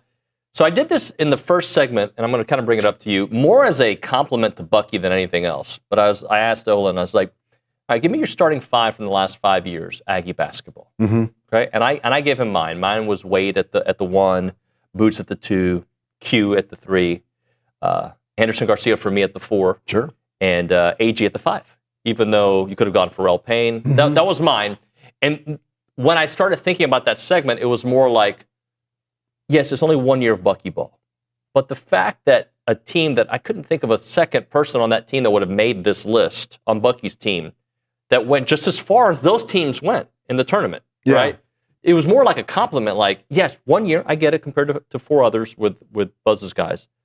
But what a cool run to have one guy that I think was of that ilk, and I love the way it was Rashawn Agee there in the middle, right? Because I think he's the key to all of it. If that leadership is not exemplified by him, I don't know if this team comes together like it does. And it was never assumed that he was just going to be the leader. Look, it wasn't assumed that he was going to play. We didn't know. Right? The other thing that I don't think gets enough, because I saw something going into the tournament about either percentages of points lost to injury or games lost, and I don't think they ever factored Mbako in that for Bucky. So that is your NBA guy, right? And you lose him, then you had every excuse to not achieve what they achieved. That never happened. And I don't want to say that, they rallied. It wasn't that. It was, here's where we are. Here's what we have to do. Rashawn, you're going to have to be a 5, and Ruben, you're going to have to be a 4 at times, and things like that. And again, there were no excuses, and you saw it come together. Look, I told John Thornton this at the end of the game on Saturday. This isn't the end. This is the beginning. Yeah. If you look across that floor, that's how Bucky wants to play with talent like that. But how do you get started is with a group like this. And once again, from vision to reality, if they stumble and this team wins 10 and 5 in the SEC, is it as attractive as it is now? Now it's like, that's an opportunity. That's my whole thing, is I want to play. That's what I want to play. I want to play for Bucky. I want to play with that group. I want to play at Texas A&M. And because we're in the world we are in college basketball, can that style get me to the NBA? You better believe it can. That's what's coming. So I'm hoping in the future, we're disappointed we're a 10 seed. Yeah. But this year, to have that locked up, because I think it was locked up after Kentucky, I really do, to have that and to be set, oh my Lord. You didn't play on Wednesday at the SEC tournament, right? Because you were in the upper half and you tied for 4th in the conference, 11 wins. To me, I've stopped saying overachieve and I just say achieve now, right? But there is a bit of overachieving. But they did it themselves. And to borrow John Thornton's word, the belief, or I'm going to use a word that Lisa Early told me about when I talked about all the coaches that I get to work with, the conviction. Yeah. They all have a conviction that this is the way that we're going to win. Not the way we're going to do it. This is how we're going to win. That conviction and that belief led the team to the season they had. I asked him yesterday if they overexceeded his expectations. He's like, nah, because I would never put that on those players. I expect to be in the Sweet 16 every year, right? And he meant it not in a mean way, but we understand the roadblocks, but we still have an expectation and a standard. He never ignored March this season. Not at all. Think about over the course of the season when we got to the end of the SEC season and he said there's 6 games left. And if you want to win a national championship, you got to run the table. Guess what? They went 4-2. Now, it would not be a national championship. Please don't get me wrong. But they won 2, they lost 2, and they won 2. Well, they won the 2. That gets you to the Sweet 16. Yep. And then he said, okay, the SEC tournament prepares you for NCAA. And then when you got to March, he talks about you have to have the guard play to win in March, and this and that, and get to the Final Four. He never ignored it and said, to your point, I'm not going to lower my expectations. No, sorry, that's not the way it is. And that, I think, fed into that belief that this team had that together they can face anybody. Would they win any battle individually? I don't know. Together, I like their chances because, and to me, that's what we saw play out this entire season from the couple of wins in the beginning of the year, and you're like, oh, you're feeling really good, to absolutely being smacked in the face at Oklahoma State. Okay, and then what are you going to do? That didn't happen again until very later in the season. So, okay, if that was the fracture moment, then you saw them come together. UCF was disappointing, but those losses didn't come back to haunt them. That was the good thing, right? Is they were able to cover that up. Because look, we have a lot of anxiousness when it comes to the committee. I'm going to say this right now. I don't think Oklahoma's run in the SEC tournament did anything for them. I don't either. And I felt like it was the same thing that we went through in Tampa. Yep. Right? I thought they were playing some great basketball, but you can't have a 9-game losing streak, right? Like the Aggies had the 8-game. That is the one. That's the sore thumb that stands out. And in fairness, I know the Aggies lost 4 in a row in the SEC. I just don't feel like the Alabama loss felt like a loss, because you could see, in 197 on the road at Coleman, you saw that fight. It was like, okay, that's a loss. Your other loss was double overtime at Tennessee. Right. Florida was the disappointment. Missouri probably the one that they got away. That did. And then Vanderbilt was just, it seemed like that was a cumulative effect. But then when they turned that around, so if you kept it at just 4, because every team in the SEC went through a stretch. Florida kept it at 2 losses. Arkansas may have kept it at 2 losses. Right. They kept it at 4. It's when it stretches, that much. So that gave me, a lot. And I think Bucky learned a lot about this team. Yep. As well. We got Scott Livingstone, who's about to come on the show, so I'm going to close out with a baseball question. People don't want to hear this. They don't, because people like to be angry. This team is better than they were last year. Correct. It's about results. Correct. And I know it's about results, Correct. right? And right now, in SEC play, they're not good enough. Recognize. But if you don't see a different team, am I right? Like they're I totally agree. It's different in many totally agree. ways. Togetherness. I think pitching is still a question, but I mean Shane battled on Friday. So just how different of a team do you think that they are? I think it's way more together. I think I agree with you in that. And this is what I keep thinking about. If you go back to 22, that's not a great start to the SEC. Mm-hmm. If you remember that, and they hit their stride. That's what I'm waiting for here. And again, you don't get judged. There's not a value to a weekend where the wind's blowing in Oklahoma. There's not a value, against Georgia. Look, again, I get that. It hasn't been good enough, and Michael said it. And what they did Sunday was, to me, a great response. It can't be a one-time thing. Yeah. Right? 1's a fluke, 2's a coincidence, 3's a habit, right? Get back into that habit of winning. But yes, they are. And now I think you know your roles. Look, Aiden Sims has never pitched in that situation. He's been on the mound on Sunday. He's never been on the mound where that win salvages a series. And he pitched lights out. It was brilliant. Yeah, that's the beauty. But the lineup, you saw how long that lineup is. But they have to do it consistently now. Going forward. Appreciate you, brother. Thank you, my friend. Thank you. We'll hit a break. We'll talk more baseball. Scott Livingstone next on TexAgs Live.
All right, we're back here on TexAgs Live. We're presented by David Gardner's Jewelers Rollo Insurance Studio. Let's go to the Buppy's Catering and Bartending Hotline. Scott Livingstone joining us. Scotty, I'm sorry I'm a few minutes late, man. How you doing? I'm doing good, man, and you'll be good to know. It's good to know that you said I was too positive last year, so I've had a ton of coffee, and I'm ready to get negative. All right, let's go. Well, so, okay, you heard me talking to Andrew a moment ago. Do you agree with me that, like, we got to see results? I know that, and there's a long season, and you can't always compare one season to the next. All that I get. I do think they're playing a better brand of baseball. Am I right?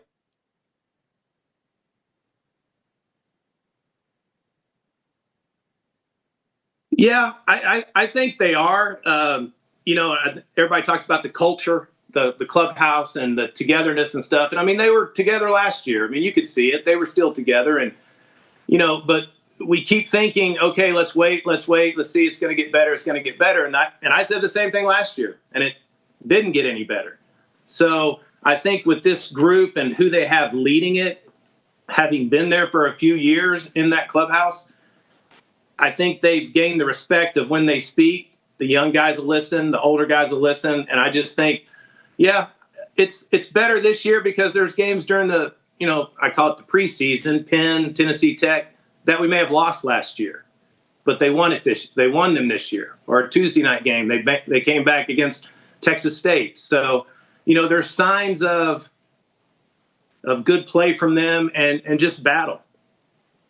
Non-conference numbers are great from a pitching perspective, but the ERA in the SEC has not been so good. What are you seeing? Is obviously the level of competition has been upped. There's certainly that, but is there anything in particular you're seeing? Well, I mean, the talk of the town early on was the pitching staff, right? Loading up the zone. They were just filling up the zone. And, yes, the level of competition has gotten better. But if you go back and you watch a lot of those games, and I look at things a little differently. I'm watching where the pitch ends up when they swing and miss. Penn is swinging at balls that are starting over the plate and breaking out of the zone. So it's not a strike, but they're swinging at it and making it a strike. So it sounds like you're filling up the zone. And so as you get into the SEC and you get better competition, you're going to start seeing better hitters that are going to lay off those pitches and make you come in the zone. And some of them aren't going to miss it. And Georgia just, happens to be a banging team. So, excuse me. I just think we just got to have more intention on our pitches when we do it and just believe in what they're pitching instead of trying to be too fine with everything and just stay ahead in the count. But that's where I see the difference is the swing and misses of balls breaking out of the zone or down in the zone. That's where I see the difference. It's not happening during the SEC season. Shane Sadeo was a big question. We know what he looks like at his best, but coming into the season, it was a question, right? Like, how's he going to battle back from injury and how's he going to look? What have you seen from him? Because he's had some moments that he'd like to have back, but overall, I mean, what do you have? How many strikeouts? 11 strikeouts on Friday? Yeah, and that was, I like Shane. I think he's just a battler, and we all know that. I mean, he's going to grit, grind. He's going to do everything on the mound to try and do what he can to help your team win and make the pitches. And, when he throws a strike three and somebody swings and misses, I see he takes that little turn to the right off the mound and starts walking back towards second. He's got a little confidence and a little swagger. I love that, and so he has it. But it's also tough. It's a big ask to ask a guy your typical Friday night guy to just shove it every weekend. And so I think he's still working back from the injury and getting used to the feel of pitching.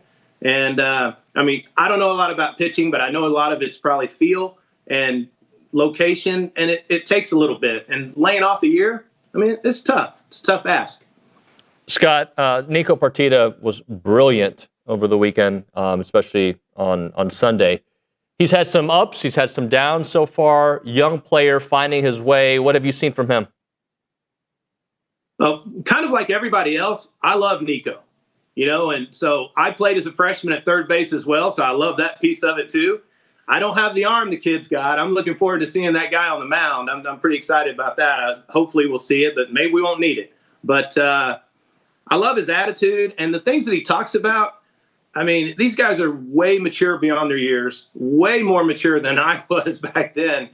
Just to hear him talk about after the Grand Slam about how it wasn't about himself. He was excited for the team. And I think that's kind of what the whole, what everybody talks about in the dugout and the clubhouse. It's about the team. It's about the team. It's not individual. And as a freshman, he's bought into that. He feels it. And, I think it was a big jolt to jump us up 10-1 at that point and kind of put the game out of reach at that point. And I think he's just going to keep getting better and better. How about Boston Kellner, another youngster who just finds a way to get on base anytime he has an opportunity? I mean, he just finds a way. What have you noticed about his approach at the plate?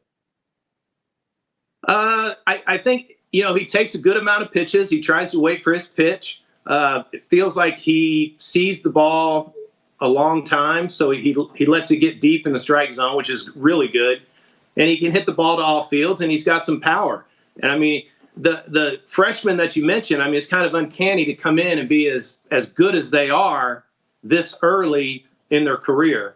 And just watching those two guys at the plate and even watching Jorian and some of the other guys, you can just see the maturity in them and the confidence that they have, and not only the ability, but just the grit and grind that they've gotten from the older players to just be better. And the one thing that I kept hearing on my podcast from the older guys is these guys were hungry to learn. And to me, that's huge. They come in with all the ability in the world, all the accolades in high school and summer ball, but still want to learn and listen. And I think that's really cool.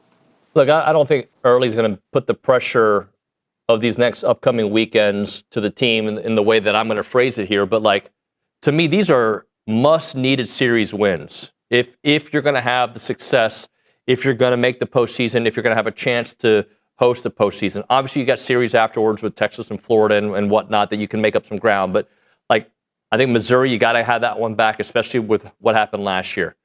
Vanderbilt is not the team that we have seen in years past. I think you got to jump on them. How important are these next couple of weekends, obviously with a couple of Sam Houston and HCU in between? The weekends are huge. I mean, to me, Missouri, at minimum 2, but I think it really needs to be a sweep because you're going to have some tough teams at home. The schedule's favorable in the home and away because Florida and LSU are kind of struggling, but still, they're going to be tough at home too.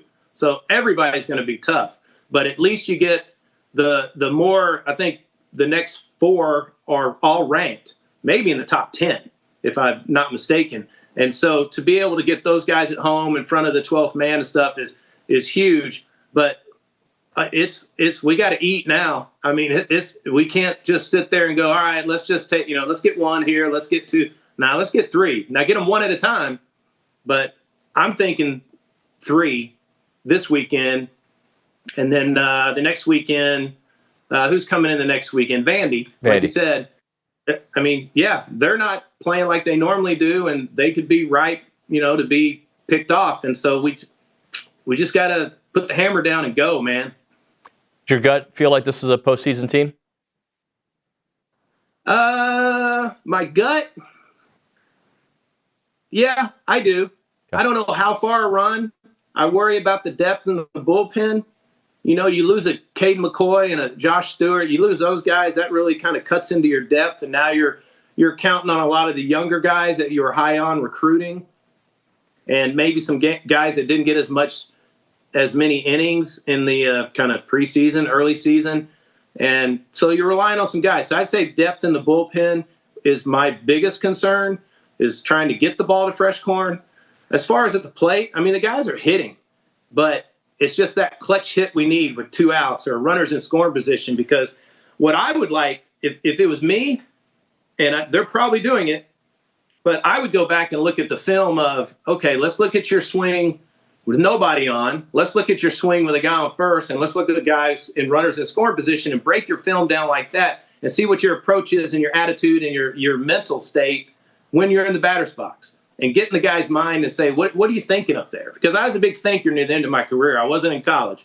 But these kids know so much more now. But I think it's important for them to get in there, get in the film room, and see what they can do or how they're thinking about each at-bat, every pitch, all that stuff.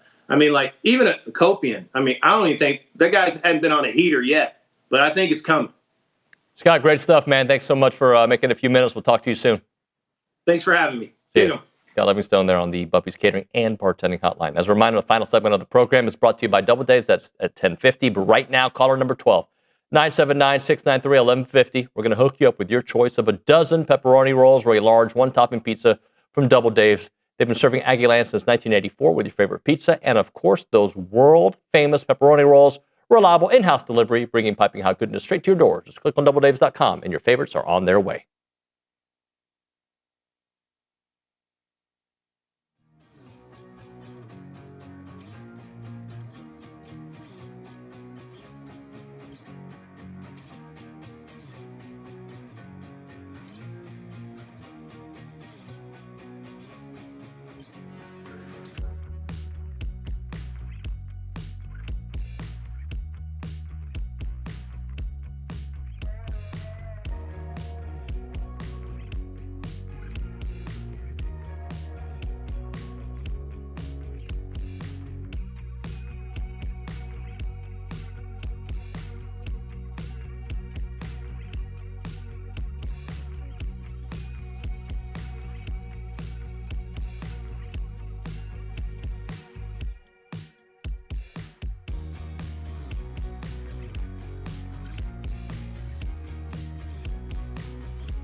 A little short segment here on TexAgs Live, presented by David Gardner's Jewelers, Rollo Insurance Studio. We go to the Angry Elephant News and Social Center. Aggies gather at the Angry Elephant. Justin, what is on TexAgs today? There's a lot going on today in Aggie land, and especially on TexAgs with baseball tonight against HCU at 6 p.m. We'll have coverage there, as well as softball against Sam Houston tonight, also at the same time. So stay tuned for those two things.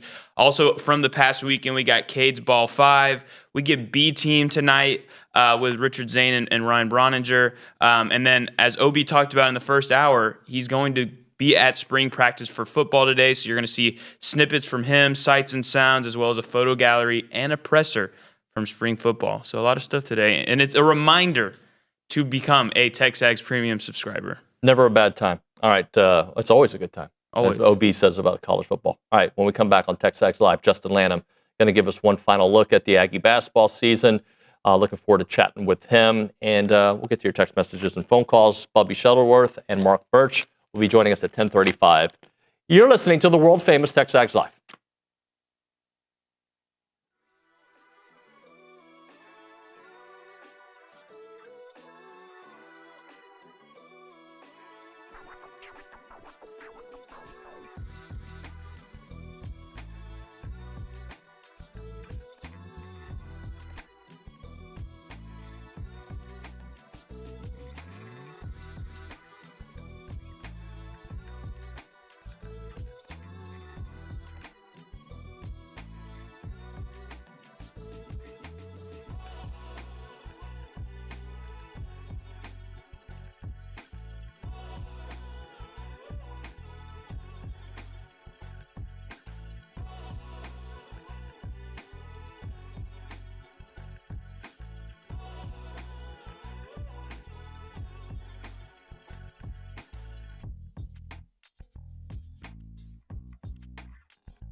All right, we're back here on TexAgs Live, presented by David Gardner's Jewelers, Rollo Insurance Studio. Little basketball conversation. So I usually like at the end of a season to just bring all the analysts that we have on covering the team and get one final look at the season, look ahead. And Justin Lanham, who's been a big part of our team the last couple of years, joins us on the Buppy's Catering and Bartending Hotline. Justin, what's up, buddy? What is up, David? How are you, man? I'm good, man. I'm good. So I don't know how to say the question I want to ask, because I think what went wrong, I guess, is what I'm asking against Houston. And then I'm going to answer it for you, at least from my perspective, and tell me if I'm right. All right? I'm doing something you're not supposed to do. 100%. Houston's just a better team. They did everything, and they did everything right. And A&M couldn't do things right because of how good I think Houston was. Yeah, I think whenever, you're a little undersized going into this game, you knew that. That's been kind of the story all year long, so it's not anything new. But when you know that you're up against that and you know that they're going to get a lot of second chance opportunities, they're going to get some boards. In a way, I don't mean to sound negative, but you gotta almost feel like you're going to play a perfect game to really compete with a Houston team. You're going to have to shoot the ball really well from outside. Because you know what Houston does. You know that they get second chance opportunities. You know how well they played defensively. And in that game, it almost felt like Houston was playing with like 6 guys is what it felt like defensively. It felt like every rotation they were there, even on skip passes. I think Bucky said it yesterday with you guys, and I 100% couldn't agree more. He said he felt like this year they had to play more side to side than they could get downhill, and a lot of that comes with the size of their guards. They couldn't attack the rim like they needed to, and then in return that doesn't put any pressure on the outside because you're just not able to open that up either. So I couldn't agree more with him, just talking about the side-to-side play. And to be really effective, you've got to get paint touches. And against Houston, they kept them out of the paint, and they rebounded the ball well. And in return, the Aggies weren't able to ever get anything going offensively. Sounds like to me that basically we have not seen Bucky ball yet, right? Because we've seen a variation of Bucky ball, but for it to be the kind of offense he wants us to be, he wants to go downhill, right? And that open up the wings.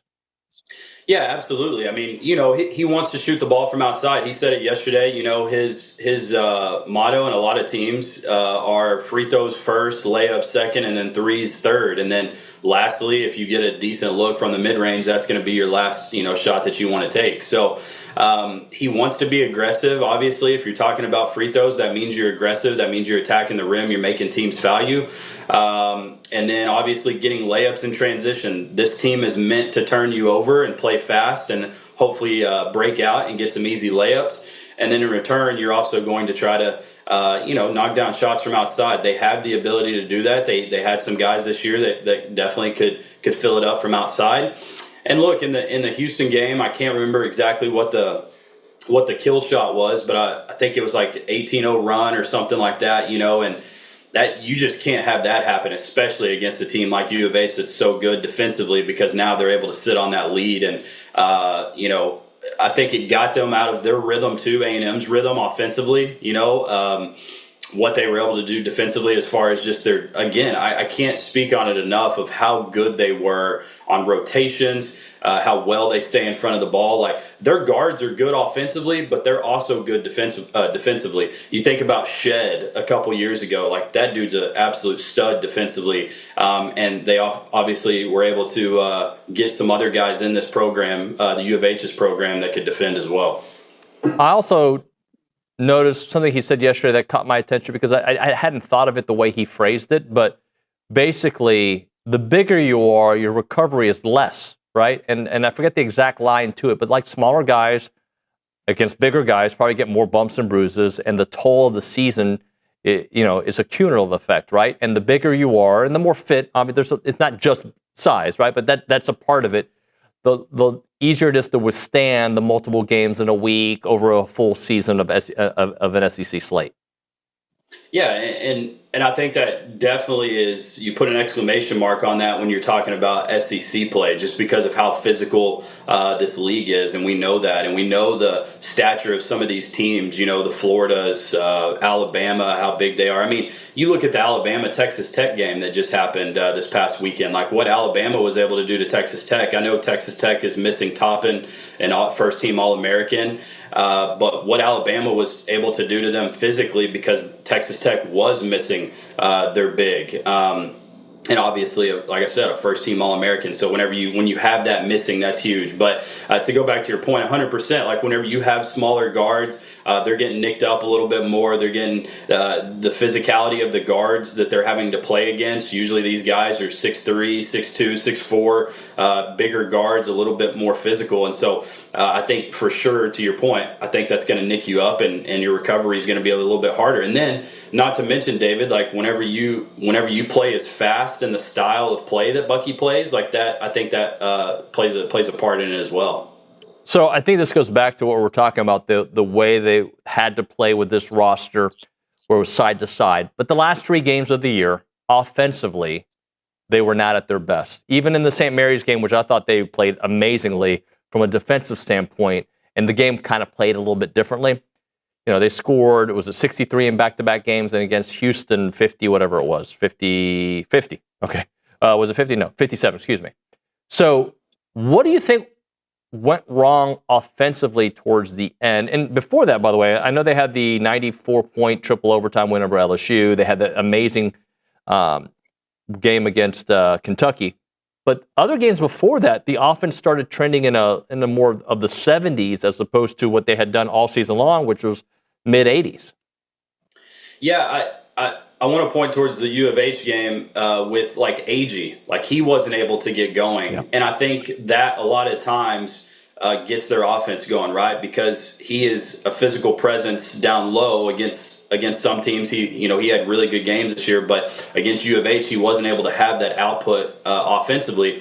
And so in return, that just doesn't open up the rest of the floor. Basketball is such a give and take in the sense of, if you're able to put some type of presence on the rim inside, then that's going to open up everything outside. And whenever you don't have that, then guards are able to guard the three-point line a little bit more. And so, again, that goes back to Bucky saying they were having to play side to side. When A&M was really good this year, I felt like they were able to get the ball inside. At times, that was even Zach feeding him inside. He was able to take advantage of some smaller guards that were on him. And then in return, it opened up some things on the outside. So I think, unfortunately for them against Houston, because the size that Houston had, they just weren't able to get that and to do anything inside, and then it didn't open anything up on the outside. Talking to Justin Lanham here on TexAgs Live. Justin, let's focus for a minute on the St. Mary's game, because I feel like I want to feel better, right? In that game, I felt pretty good. I felt pretty good in multiple ways. A, they won. B, it just seemed, and it feels weird to go back to that after the Houston game happens after, right? But that game to me just seemed like, from a defensive standpoint, from I'm a step ahead of you standpoint, from an athletic standpoint, Bucky Ball brought it, right?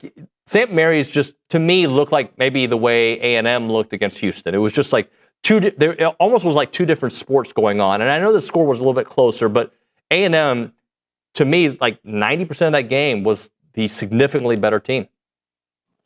Yeah, they were able to look, and I heard you talk about this after the game, and I couldn't agree with you more. It kind of felt like St. Mary's head coach was a little bitter, didn't want to give any credit to A&M, and rightfully so. He's upset after a loss. They had a great year, but it needs to be recognized. A&M was able to turn them over. They were able to speed them up, and so I don't think St. Mary's wanted to give. I don't think they wanted to give credit to A&M, and honestly, that's what happened. It is what it is. You may want to say, "Oh, we didn't play well." Well, you didn't play well because A&M made that happen. A&M turned you over. They were speeding them up. They were turning the ball over. They were throwing the ball out of bounds. And so that when Bucky Ball is most effective, that's what they're doing. They're turning you over. They're speeding you up. And so they were able to do that. Houston is so athletic that they don't mind playing a little bit faster. They have guards that can break out, that can go get transition buckets. They're going to take transition threes. They're okay with playing that pace. Where St. Mary's was not. They did not want to play that pace, and A&M made them play that way. And so when A&M's able to kind of impart their will on a team, that's whenever A&M's most effective. Well, I want to go back to that point you just said, because I'm going to tell you, we try to keep it as honest as possible here. Houston beat A&M, right? It wasn't that A&M, A&M didn't hit the shots they normally hit. It was because Houston was just more, they were built differently, they were faster, they followed the game plan. It doesn't mean that A&M couldn't have beat Houston on a different night when things are going right. But Houston made A&M play at an uncomfortable pace, if you will. And A&M did the same thing to St. Mary's. So I guess that's my point, is sometimes the opponent, sometimes it's self-inflicted, right? For sure. I don't think what happened against St. Mary's was self-inflicted mistakes from St. Mary's, although I'm sure they had a few, because it's a game. And Houston, on that 18-0 run, Yeah, some of it probably got mental, right? When none of your shots are falling and it became a little self-inflicted. But part of that is because the adjustments that Houston made when they made the timeout at 25-24 after Zach Clemens' 3. Yeah, absolutely. I mean, and I'm so glad you're saying that because, yes, Houston, they were the better team. It would have taken, like I said, almost a perfect game, I felt like, for A&M to play to beat them. Whenever you see what Houston was able to do on the glass, they're just tipping balls out. They're getting multiple shots, multiple opportunities. A&M, yeah, they didn't shoot the ball well, but that was Houston's defense, too. Yeah. Houston's defense was putting pressure on them. Houston's defense was great in rotations. Houston's defense did not allow them to get to the bucket as easy. So, and then flip that back to the St. Mary's game. A&M was able to do that to St. Mary's. And sure, maybe you could say St. Mary's didn't get the ball inside. Well, why did they not get the ball inside? You know, Aggie was a factor down low. Like, there's just things that I don't think you can ever just walk away from a game and just not give credit to the other team when credit's due. Like, I don't love that at all. Like, if a team plays really well, I think you got to give credit. And it just kind of upset me a little bit to kind of see, and maybe it's just right in the moment. It's right after the game is over, but it just felt like they just did not want to give them any credit. Well, and also, here's some credit. The last bit of credit I'm giving Houston today, because I feel like it's Houston live radio. I don't mean it that way. There's a reason that Aggie had 7 points. There's a reason that Ruben had 3. There's a reason that the starting 5 combined for, 24 points? Like, when it's that many people, it's the other team. 100%. No, absolutely. I mean, you look across statistically, A&M just across the board did not have a good game, right? And that's whenever you see a 57 point outing. You know, that's why they had such a low scoring outing. So unfortunately, the thing that I hate, David, is they had such a great year, and you know, I don't want to take the at least it was a little bit closer. But I would have liked to have seen A&M play that game a little bit closer, just because of, you know, the year that they had. And the one thing I will say to put a positive spin on it is what this team looked like at the very beginning of the year. And I always go back to that Oklahoma State game, and then you go to that St. Mary's game, first round of the tournament. Like, it's night and day, and that's what also just gives me so much hope about with this A&M basketball team and with this new coaching staff. It just excites me. And real quick, David, if you don't mind, speaking of coaching staffs, y'all talked about Kyle Keller yesterday. Yeah. And y'all talked about how much he's the guy that gives a lot of crap to people. And I was listening to that, and I was laughing because whenever I worked for the men's basketball team, nobody on that whole entire staff, I don't think they actually knew my first name. And it was because of Kyle Keller. Whenever I came in, I was shadowing a guy, and his name was also Justin. And I was shadowing him. And so Kyle Keller called me Shadow.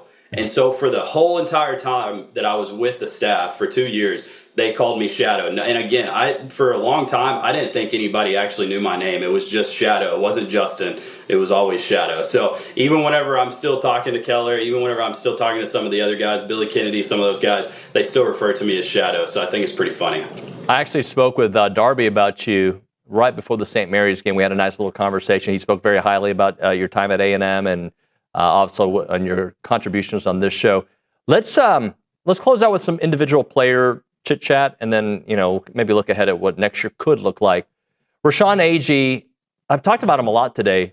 I'm going to miss him, man. Like, very few players, you know, Brady Montgomery had his amazing year. There have been others in other sports, right? Even on the basketball side of things. But Aggie's impact on this year's team, I feel like not only is he the MVP, he's also the heart of the team, right? Yeah, he is. He's gonna be so missed. I love it though what Bucky said yesterday about how his impact is. There's going to be a lasting impact that he has on this team because, how he described culture. Culture is carried over from year to year. I love that he said that because it's so true. The way that you rebound, the way that you play, your physicality, that's gonna move over to the next year because teams are going to carry that with them. And so hopefully some of these guys that are coming back that will be a part of this next year's team, hopefully they obviously carry that legacy with them. But Aggie, just what he was able to do, Mr. Double-Double. I know he didn't have a double-double in the last game, but just what he was able to do this year was so special. He was such a good passer out of the high post. He was so good inside. And whenever you think about the size, the difference that he had to make up with most teams that he was playing, and the types of players that were guarding him and how much more length they had, like what he made up in physicality was so special. And then you go back to the part where, he was able to knock down some threes from outside in some big moments at times, it felt like. In the St. Mary's game, I felt like he had a big one. So he's definitely going to be missed. There's going to be a lot of the guys that are going to be missed, but he's definitely the one that's going to be missed and felt the most. What do you think Ruben's going to look like next year on this roster with maybe some other complementary pieces around him where he's not playing the four as much? Yeah, going back to like what we had talked about earlier, if you can get some bigger guards, and I know Bucky said yesterday, like we're not trying to get on a Six Flags ride with height, because if it's just height and they don't have any skill, it doesn't matter. But I think that if you can get some bigger guards that are a little bit more athletic that can attack the glass, that's going to help him out so much. If you can get a big inside, kind of like an Aggie, but maybe a little bit more size that can continue to put pressure on the basket, that can score inside, that's going to, again, open up some things for Ruben. I hope Ruben goes back to some of these games, and I hope this coaching staff watches film with him and just is able to say, hey, these games right here, pick out his 3, 4, 5 games where he played really well. This is what we need you to be. Whenever he's hunting his shot, whenever he's confident in taking his shots, he's really good. I think sometimes he got a little passive in not wanting to hunt his shot as much. I think there was a lull in SEC play, kind of that middle to end, where he definitely dipped and he wasn't having the output that he wanted and that the A&M staff needed him to have. But I think that if he can continue to hunt shots, if he can be just very confident in who he is and what he does, I think that's going to go a long way. Like you look at the High Point kid. That kid knows what he's about and what he's supposed to do. That kid's a three-point shooter. He's hunting his shot all the time. He's looking for his shot. And I don't see any reason why that can't be Ruben going into next year. Great stuff, Justin. Maybe we'll do one more before the Final Four. Get your thoughts on the matchups, all right? Absolutely, David. I appreciate you, man. Thanks, brother. Take care. Justin Lanham on the Buffy's Catering and Bartending Hotline. All right, if you're looking for a reason to move back to Aggieland, this place is great, even with the traffic on Highway 6 recently. Or you already live in Aggieland and you need a new opportunity, check out the Association of Former Students. They're looking to hire professionals to join their team, and they have different positions from time to time in different departments, from fundraising to marketing, communications, you name it. They're the nation's premier alumni association and the oldest organization supporting A&M, and they play a part in every Aggie story from Howdy to here. Don't miss opportunities to help out the association with Howdy Socials, Aggie Rain Day, class reunions, and everything in between. Join a team that exemplifies those Aggie core values of excellence, integrity, leadership, loyalty, respect, and selfless service, all in support of that worldwide Aggie network. So if you're interested in joining the team or sharing with someone that would be a great fit, please visit tx.ag/association jobs to apply and get more information on each position. It is the Association of Former Students.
All right, quick trivia.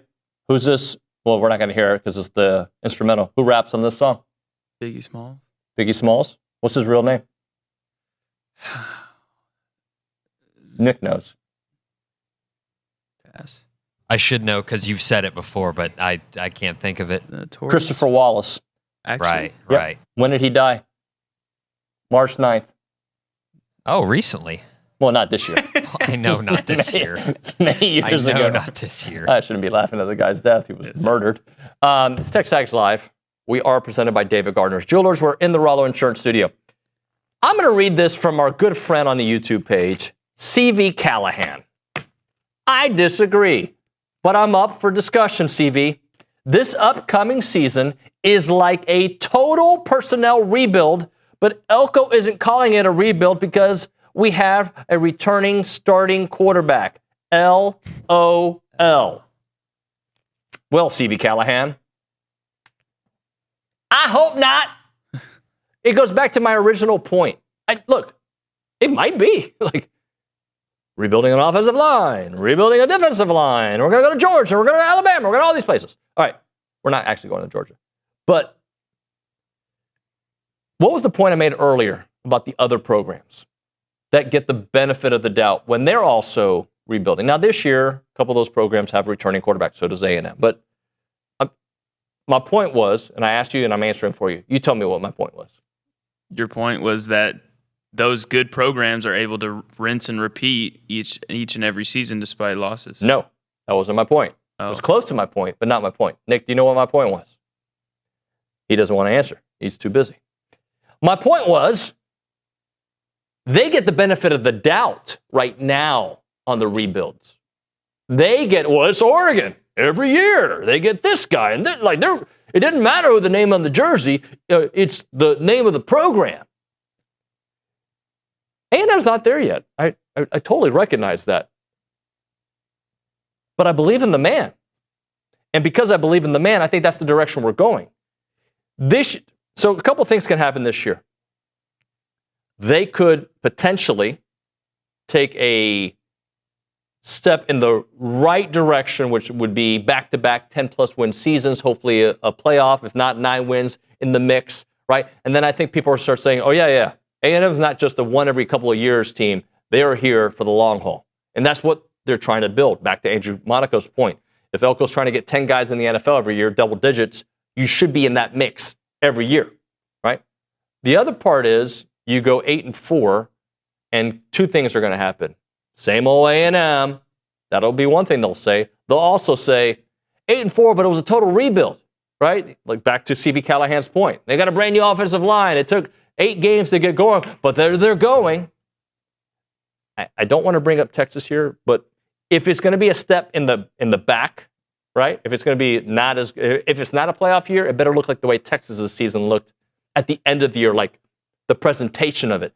9-3, win your bowl game, like should have been in the playoffs if you would have beaten Florida, whatever, right? Like that's what you hope it looks like if it is a step back. You hope it's not 7-5 step back. I think 7-5 step back, it doesn't undo everything you've done, but it just doesn't have the same vibe. That's why I think this year is so important to the perception of the program. Now, he's trying to win every freaking game. He's got a staff that he believes in, a quarterback he believes in, and I think all the groceries that they bought for this upcoming year, they feel like they're going to fill some major needs, right? One thing I don't think we talk about a lot is Elijah's back, right? Like, and what does that do for the defensive line? Sean Spencer was my neighbor. I liked him a lot. I think he did a very nice job at A&M. Elijah's got a special spot in our hearts. He was here for a long time. He worked with Elko, right? Like, this was the top guy that LSU wanted. Everybody wanted Elijah when he decided to leave Syracuse. So, like, you got a guy that gets you, a guy who is developed and recruited here and done an amazing job at that, back with you. And I'm saying all this to you as if this year can go in a major step in the perception of what this program becomes, right? All right, let's hit a break. When we come back on TexAgs Live, we're going to talk to Bobby Shuttleworth and Marc Burch. here on the program. Find out about the little spring soccer. They had a nice win over the weekend, a little scrimmage against DBU. They got a lot more ahead. We'll talk to them on the other side. Right now, a moment for Caldwell Country Chevrolet. Highway 21 in Caldwell, online at caldwellcountrychevrolet.com. Your trade-in's got value, and at Caldwell Country Chevrolet, they're ready to put that equity to work for you. They have a great pre-owned inventory, but they know that goes fast, so they're always looking for new vehicles, and they want to add to their lot, so they'll take a look at yours and hopefully give you a great value on it, right? You'll get it a great trade. Not hopefully, you will get great trade-in. They have an experienced sales team that has many years of experience in this market taking care of all of you, right? They love Aggie athletics, they love this community, and they want to be the place that you go buy your car from. Remember, it's about a 15-minute drive, the edge of Bryan to the beginnings of Caldwell. Short conversation away, but you'll see the difference when you step on the lot and do business with the great people at Caldwell Country Chevrolet. Highway 21 in Caldwell, online, caldwellcountrychevrolet.com.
All right, we're back here on TexAgs Live. We are presented by David Gardner's Jewelers Rollo Insurance Studio. Super excited about this next segment. Aggie soccer is in their spring season. Got Bobby Shuttleworth in studio, the head coach, and Marc Burch joining us, who's an assistant coach. What's up, gentlemen? How are you? Good. How are you? Good, man.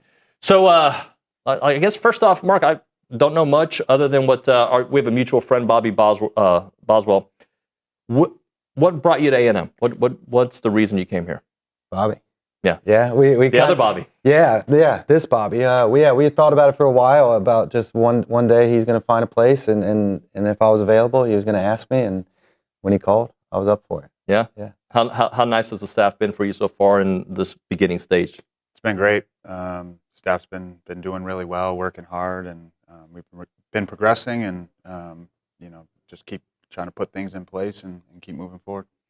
So let's talk a little bit about some of the goals for the spring. You're trying to establish your culture. You're trying to make sure your players are fit. What are some of the things you all are working on here in this early part? Yeah, I think the first thing was initially just starting, the way that we're going to play, kind of principles of what we're trying to do and how we're trying to attack, how we're trying to defend, what are going to be our goals in transition, and then just trying to bring those out every single day in training. And like you talked about, kind of just establishing of culture and what we kind of want to be all about as a team, and then trying to progress and move forward and trying to win some games in the spring. As you're trying to learn the players, they're trying to learn you as well and your staff. Talk a little bit about how important this spring is towards what the fall could look like, if both of you could answer. Yeah, I think it's massive for us to be here in the spring and be able to, like you said, players learn us learn about the players, start to get those things in like we just spoke about, and not have the stresses and the anxiety of 2 games a week going into the fall, and being able to have the ideas and establish the way that we want to play, and have that played out in actual games against other teams before we have to try to apply it in the fall. Yeah, for me, the relationships with the players is what matters the most. If you don't have their trust, you can't really coach them to their highest level. So Bobby and I talk about it a lot. It's like that's the main thing, is once they start to trust you, then you can deliver more information. They believe that what you're trying to do is help them. And the main point for this spring for me is to make sure that these players all trust me to be able to deliver the messages that I think we need to deliver to make us a better team.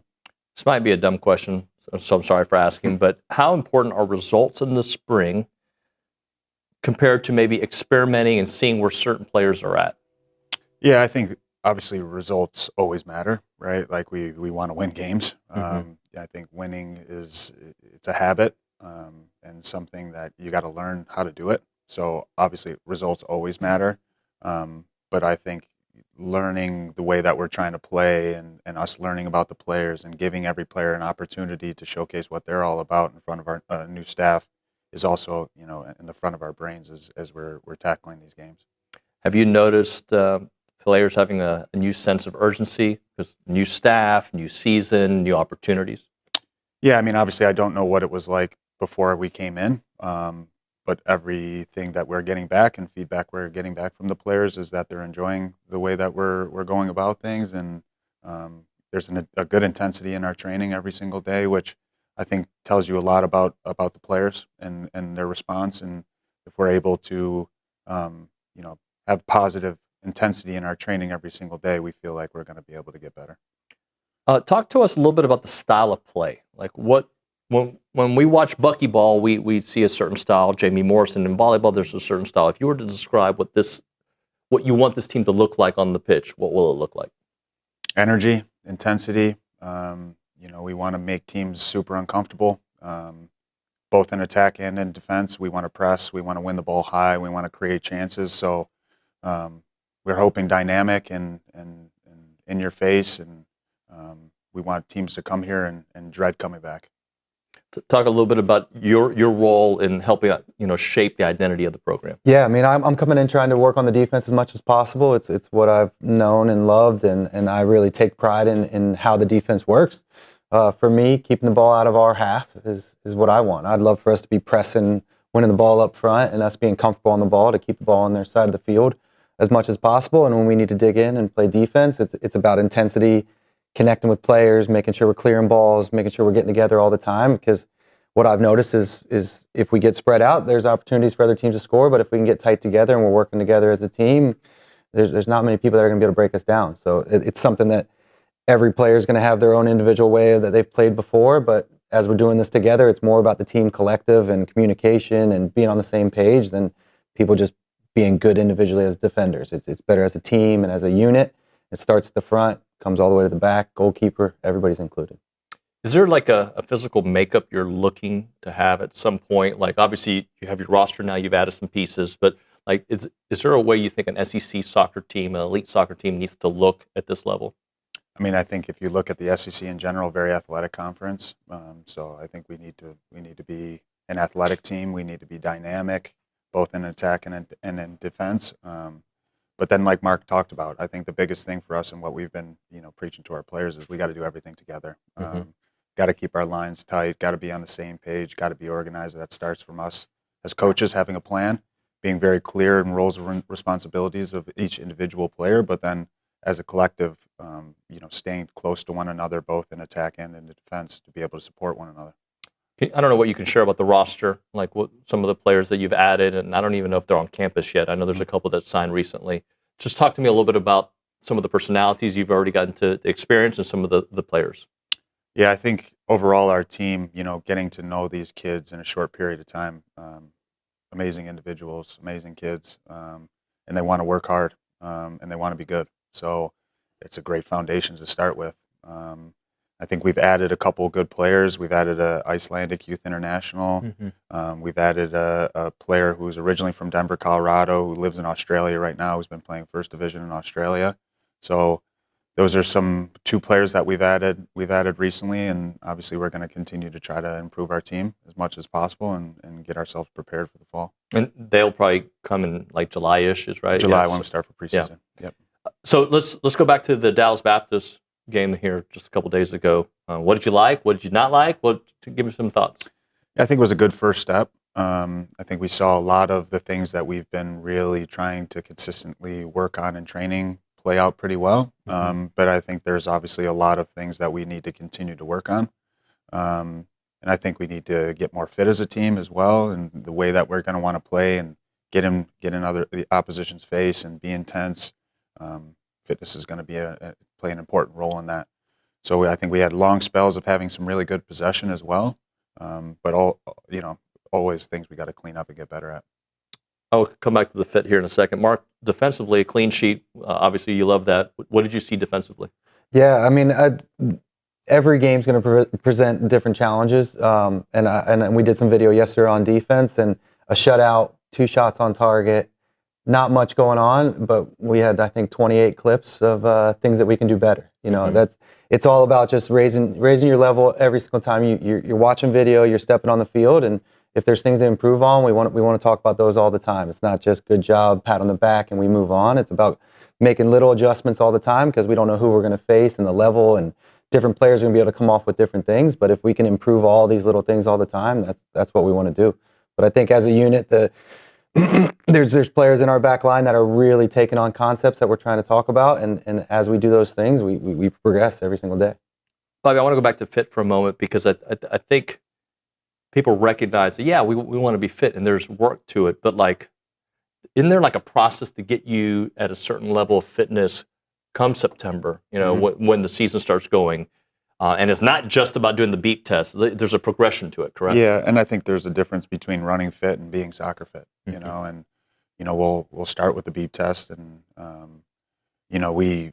we have to do a good job of helping our players in terms of our training and making sure that they're fit and sharp in shorter spaces, smaller spaces, and change a direction, but then over medium and bigger spaces as well, and then their ability to dynamically move, sprint, over and over again, and we need to train that. So we try to, in training, we try to kind of hit all of these concepts within playing and using the ball to try to give them that game fitness as well. I should probably explain to the audience who doesn't know a beep test, and tell me if I'm explaining it correctly. You have as much time until the beep goes off to go a certain distance, correct? And does it speed up or is it the same? Yeah, it's basically 20 meters out, I think. Yeah, 20 meters out and 20 back. So it starts with a beep. You get a beep halfway, and then you got to make it back by the last beep, and then they get quicker and quicker. Yeah.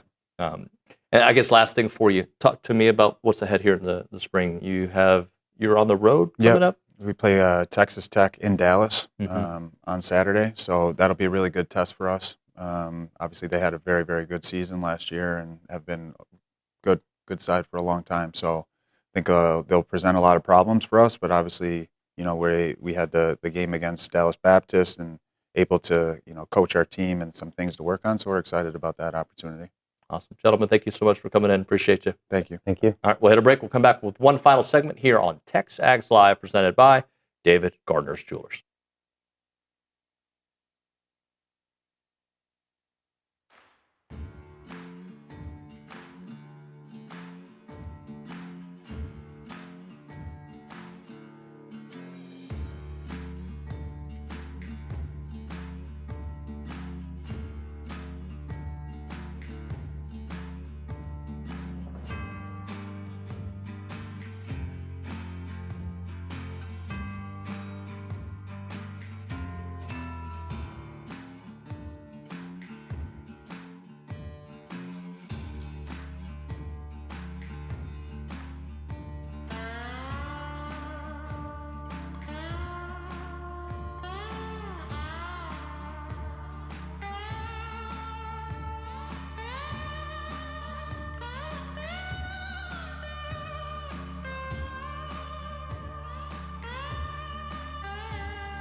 And we're back here on TexAgs Live, presented by David Gardner's Jewelers, Rollo Insurance Studio.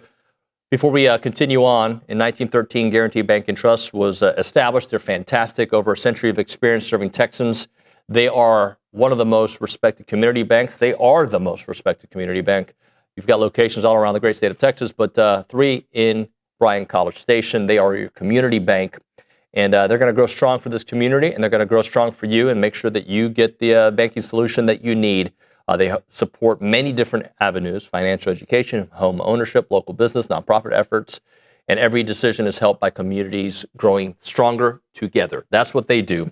They're known for their exceptional relationship-focused banking, and they want to make sure that they know that you know that they are your Aggieland Community Bank to help people that live here, that work here. They do as well. And their market president is Brandon Sears, an A&M alum. He's amazing. He does great work over there. Say hi to him. Say hi to Jared and the whole crew there at Guarantee Bank and Trust. The website, gnty.com. That is gnty.com. Guarantee Bank and Trust, a division of Glacier Bank, member FDIC, equal housing lender.